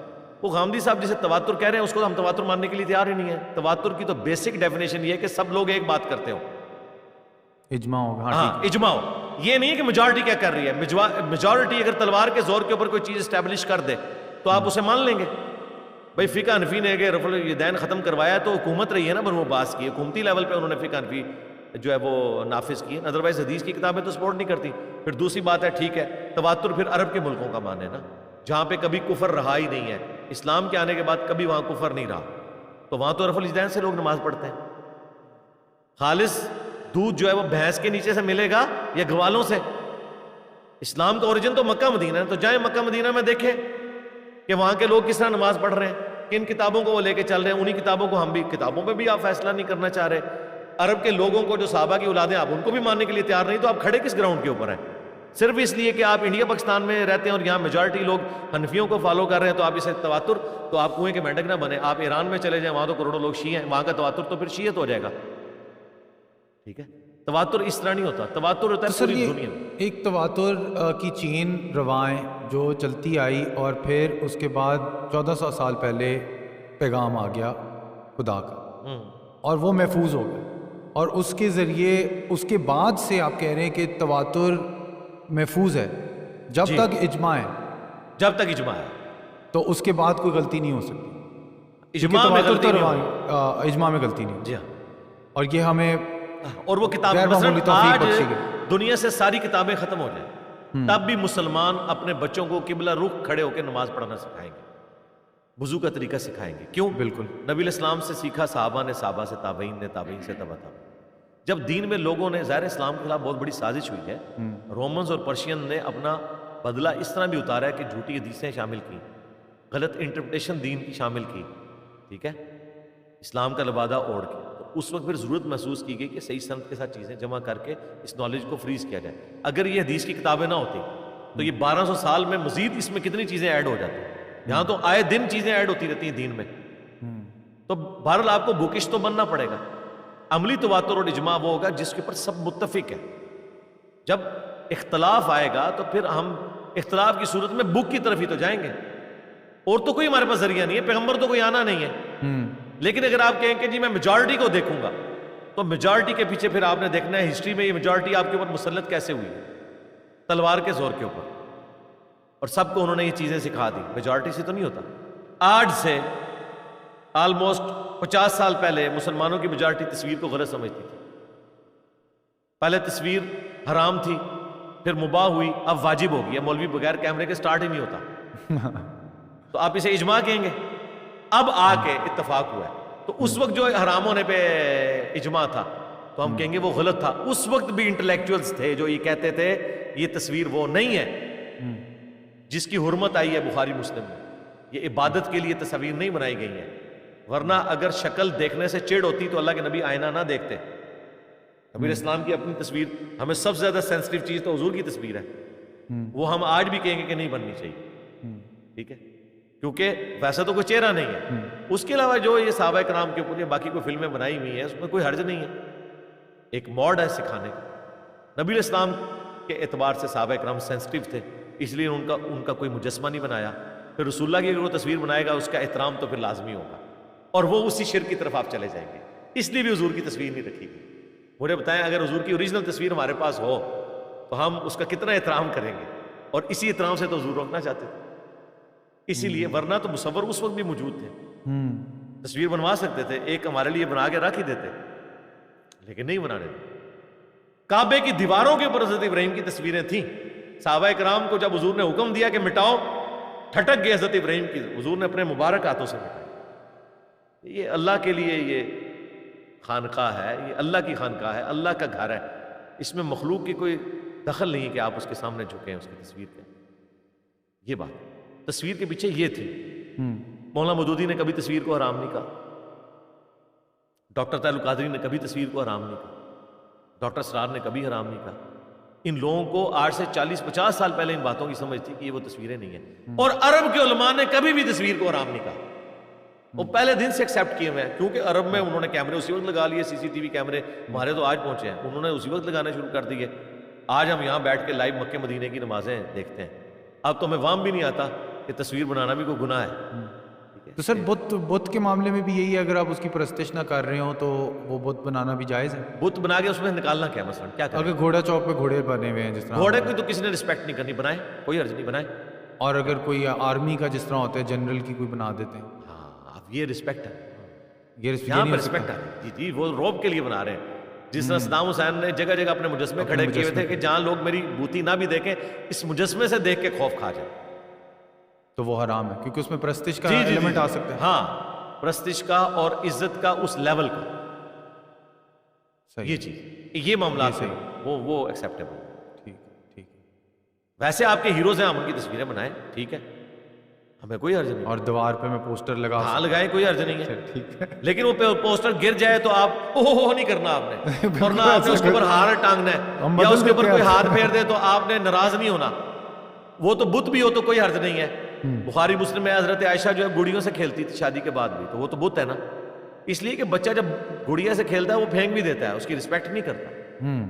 ہاں لیکن جو یہ ڈراموں میں بت دکھائے جاتے ہیں پیچھے سجے ہوئے ہوتے ہیں، وہ ایک رسپیکٹیبل جگہ کے اوپر پڑے ہوئے ہیں، اور اس کو پھینکنے والے کی پٹائی بھی ہو سکتی ہے. تو یہ معاملہ. اور پھر اس میں آپ نے کفار کی مشابہت سے بھی تو بچنا ہے نا. جو ریلیجس ایکٹیویٹیز ہیں ان کی آپ نے مشابہت نہیں کرنی. جس طرح سلیب ہے، یہ ایک ریلیجس ایکٹیویٹی. ٹائی لگائیں، کوئی حرج نہیں، یہ ریلیجس ایکٹیویٹی نہیں ہے. یہ تو ہندو بھی لگاتا ہے، عیسائی بھی لگاتا ہے، سکھ بھی لگاتا ہے، مسلمان بھی. لیکن سلیب صرف عیسائی لگتا ہے، کڑا صرف سکھ پہنتا ہے، سندور صرف ہندو لگاتا ہے. سر وہ یہ کڑے تو کچھ صوفی بھی پہنتے ہیں، جس طرح داتا صاحب کے دربار آپ جائیں تو وہ آپ کو ایک ان کڑا کو تو دیتے ہیں۔ صوفیاء اون ہی نہیں کرتے. صوفیاء جو کہتے ہیں نا گڈ صوفی اور بیڈ صوفی، وہ کہتے ہیں یہ بیڈ صوفی، وہ ان کو اچھا وہ اون ہی نہیں کرتے. آپ کیا سمجھتے ہیں ناچنے والوں کو یہ لوگ اون کرتے ہیں؟ تصوف کی فیلڈ کے لوگ وہ کہتے ہیں ہماری بدنامی ساری انہوں نے کی ہے ان پاؤڈریوں نے اور چرسیوں نے. تصوف اس چیز کا نام ہی نہیں ہے. ہاں یہ آپ کو جو ناچنے والے جتنے ملتے ہیں تصوف میں تو یہ چیزیں ہیں ہی نہیں ہیں. ان کی جو ٹیکسٹ بکس کی میں بات کر رہا ہوں اس میں آپ کو باقاعدہ کنڈیم کرتے ہوئے نظر آئیں گے. علی بن عثمان اجمیری کی کشف المحجوب پڑھیں، جس تصوف کو کنڈیم کرتے ہیں نا وہی تصوف اس وقت ان کے مزار کے اوپر ہے. اور سر ٹیٹو کے معاملے میں ابھی کچھ سالوں پہلے یہ تو منع ہے. یہ تو مطلب کہ ایک مرد تھا جو خانہ کعبہ کے سامنے کھڑا ہوا تھا جس نے قرآن کی آیتیں اپنے اوپر ٹیٹو کی ہوئی تھی. وہ جب ہو گئی تو آپ معافی مانگ لینا، آپ تیزاب نہیں پھینکنا اس کے اوپر، اس سے بڑی غلطی نہیں کرنی. ٹھیک ہے نا، اب جو ہو گیا وہ ہو گیا. اور اس کا کیا، اس کے پیچھے کیا پرنسپل ہے؟ وہ تو منع ہے. بخاری مسلم میں حدیث ہے، نبی علیہ السلام نے گدوانے والیوں کے اوپر لعنت فرمائی ہے، جو ٹیٹو بنواتی ہیں، دانتوں میں گیپ بنواتی ہیں. ٹھیک ہے، اس طریقے سے آئی بروز کو ایکسٹرانڈنی وہ سیٹ کرتی ہیں، ان کے اوپر لعنت فرمائی ہے. یہ تخلیق کو بدلنا ہے. سر میک اپ بھی اس میں تو آ جائے میک گا؟ اپ اس میں نہیں آتا. میک اپ بالکل ڈفرینٹ. میک اپ اس زمانے کی عورتیں بھی کرتی تھیں. میک اپ کا مسئلہ نہیں ہے، لیکن آپ نے جان بوجھ کے ایک تخلیق کو بدلنا. تو قرآن میں سورہ النساء کی آیت نمبر 119 میں آیا. یہ ایک غیر معمولی ہے. میں اس معاملے میں نے آپ کو بتایا نا، نمبر 1 توحید ہے. توحید کے بعد اگر کوئی چیز ہے اسلام میں جو واقعی میں کہتا ہوں لاجیکلی ایسے ہی ہونا چاہیے، وہ سیکس ڈسپلن. یار پوری دنیا میں جو یہ ہنگامہ ہے سارا، اس کے پیچھے سیکس ہی تو ہے. مال بھی انسان کس لیے کماتا ہے؟ مال کمانے کے بعد انسان کیا کرتا ہے؟ یہی کچھ ہی کرتا ہے نا. مہنگی گاڑی خریدتے ہیں. ہاں یہ کرتا ہے. اور مہنگی وہ گاڑی ساری سے چیزیں لڑکیاں آتی ہیں. ہر چیز اسی کے گرد گھومتی ہے. تو اس کو غیر معمولی طور پہ اس کے اوپر قدغن ہونی چاہیے. ہاں، اور یہ قدغن جو ہے یہ ایک اچھی زندگی گزارنے کے لیے ضروری ہے، ورنہ انتشار کی زندگی گزار، اس کا کوئی اینڈ نہیں ہوگا. دنیا میں ایک امیر آدمی کتنی عورتوں سے شادی کر لے. اس لیے بہتر ہے کہ آپ اس سے صرف نظر رکھیں اور روزہ رکھ لیں. جنت میں آپ تارج میر صاحب سے پوچھ لیں، وہ آپ کو بتائیں گے کہ کیسی کیسی حوریں ہوں گی. وہ تو ہمیں کسی کتاب میں بھی ذکر نہیں ملا جو وہ بیان کرتے ہیں. تو وہ آپ اس کے اوپر عمل کریں. دنیا میں آپ کی ایک خواہش، اللہ نے ایک روزہ رکھوایا ہے، وہ افطار ہونا ہے جنت. باقی جو تارج میر صاحب بتا رہے ہیں اس سے بھی زیادہ ہو سکتا ہے. ٹھیک ہے، بشرطے کہ وہ جو عجیب و غریب باتیں ان کو میں چھوڑ کے بات کر رہا ہوں، کیونکہ قرآن میں اللہ تعالیٰ نے فرمایا کہ جنت میں ہر وہ چیز ہے جس کی تم خواہش کرو. کوئی شریعت نہیں ہے، جو تم خواہش کرو. دنیا میں اگر آپ اللہ کی مرضی کی زندگی گزاریں گے تو جنت میں آپ کو آپ کی مرضی کی زندگی ملے گی. اور اگر دنیا میں آپ اپنی مرضی کی زندگی گزاریں گے تو آخرت پھر اللہ کی مرضی کی ہوگی. ٹھیک ہے، تو بہتر یہ ہے کہ یہ تھوڑا سا روزہ رکھ لیں، آگے افطار ہو جائے. علی بھائی آپ کا وقت بہت زیادہ ہم نے لے لیا ہے، تو جاتے جاتے یہی کہنا چاہوں گا کہ بہت شکریہ. ایک تو آپ کی ویڈیوز سے ہمارے اندر دین کی روشنی بہت زیادہ آتی ہے اور عقل بہت قبول کرتی ہے آپ کی باتوں کو. اور ماشاءاللہ سے کام اپنا جاری رکھیے گا. ہم بہت بڑے فالوورز ہیں گھر میں، سارے ہمارے وزیر خوراک بھی آپ کی ویڈیوز لگائی ہوئی، کچن سے بھی آپ کی آوازیں آ رہی ہوتی ہیں، دوسرے کمرے سے بھی آپ کی آوازیں آ رہی ہوتی ہیں.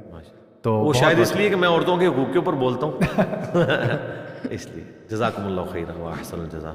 تو اگر جاتے جاتے ہمیں کوئی دعا پڑھا دیں آپ. ہاں جی، دعا تو ہم آپ کو ایک ہی تعلیم کریں گے جو قرآن میں اللہ تعالیٰ نے اہل ایمان کی نشانی بتائی ہے. سورۃ البقرہ کی آیت نمبر 201 ہے کہ وہ ان الفاظ میں دعا کرتے ہیں، اور بخاری مسلم دونوں میں حدیث ہے. انس ابن مالک کہتے ہیں کہ نبی علیہ السلام کوئی اور دعا مانگے یا نہ مانگے، یہ دعا آپ کبھی نہیں چھوڑتے تھے.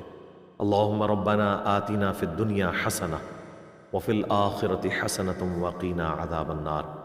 اے اللہ ہمیں دنیا میں بھی بھلائیاں عطا فرما اور آخرت میں بھی بھلائیاں عطا فرما، اور سب سے بڑی بھلائی آخرت کے عذاب سے، آگ کے عذاب سے بچا.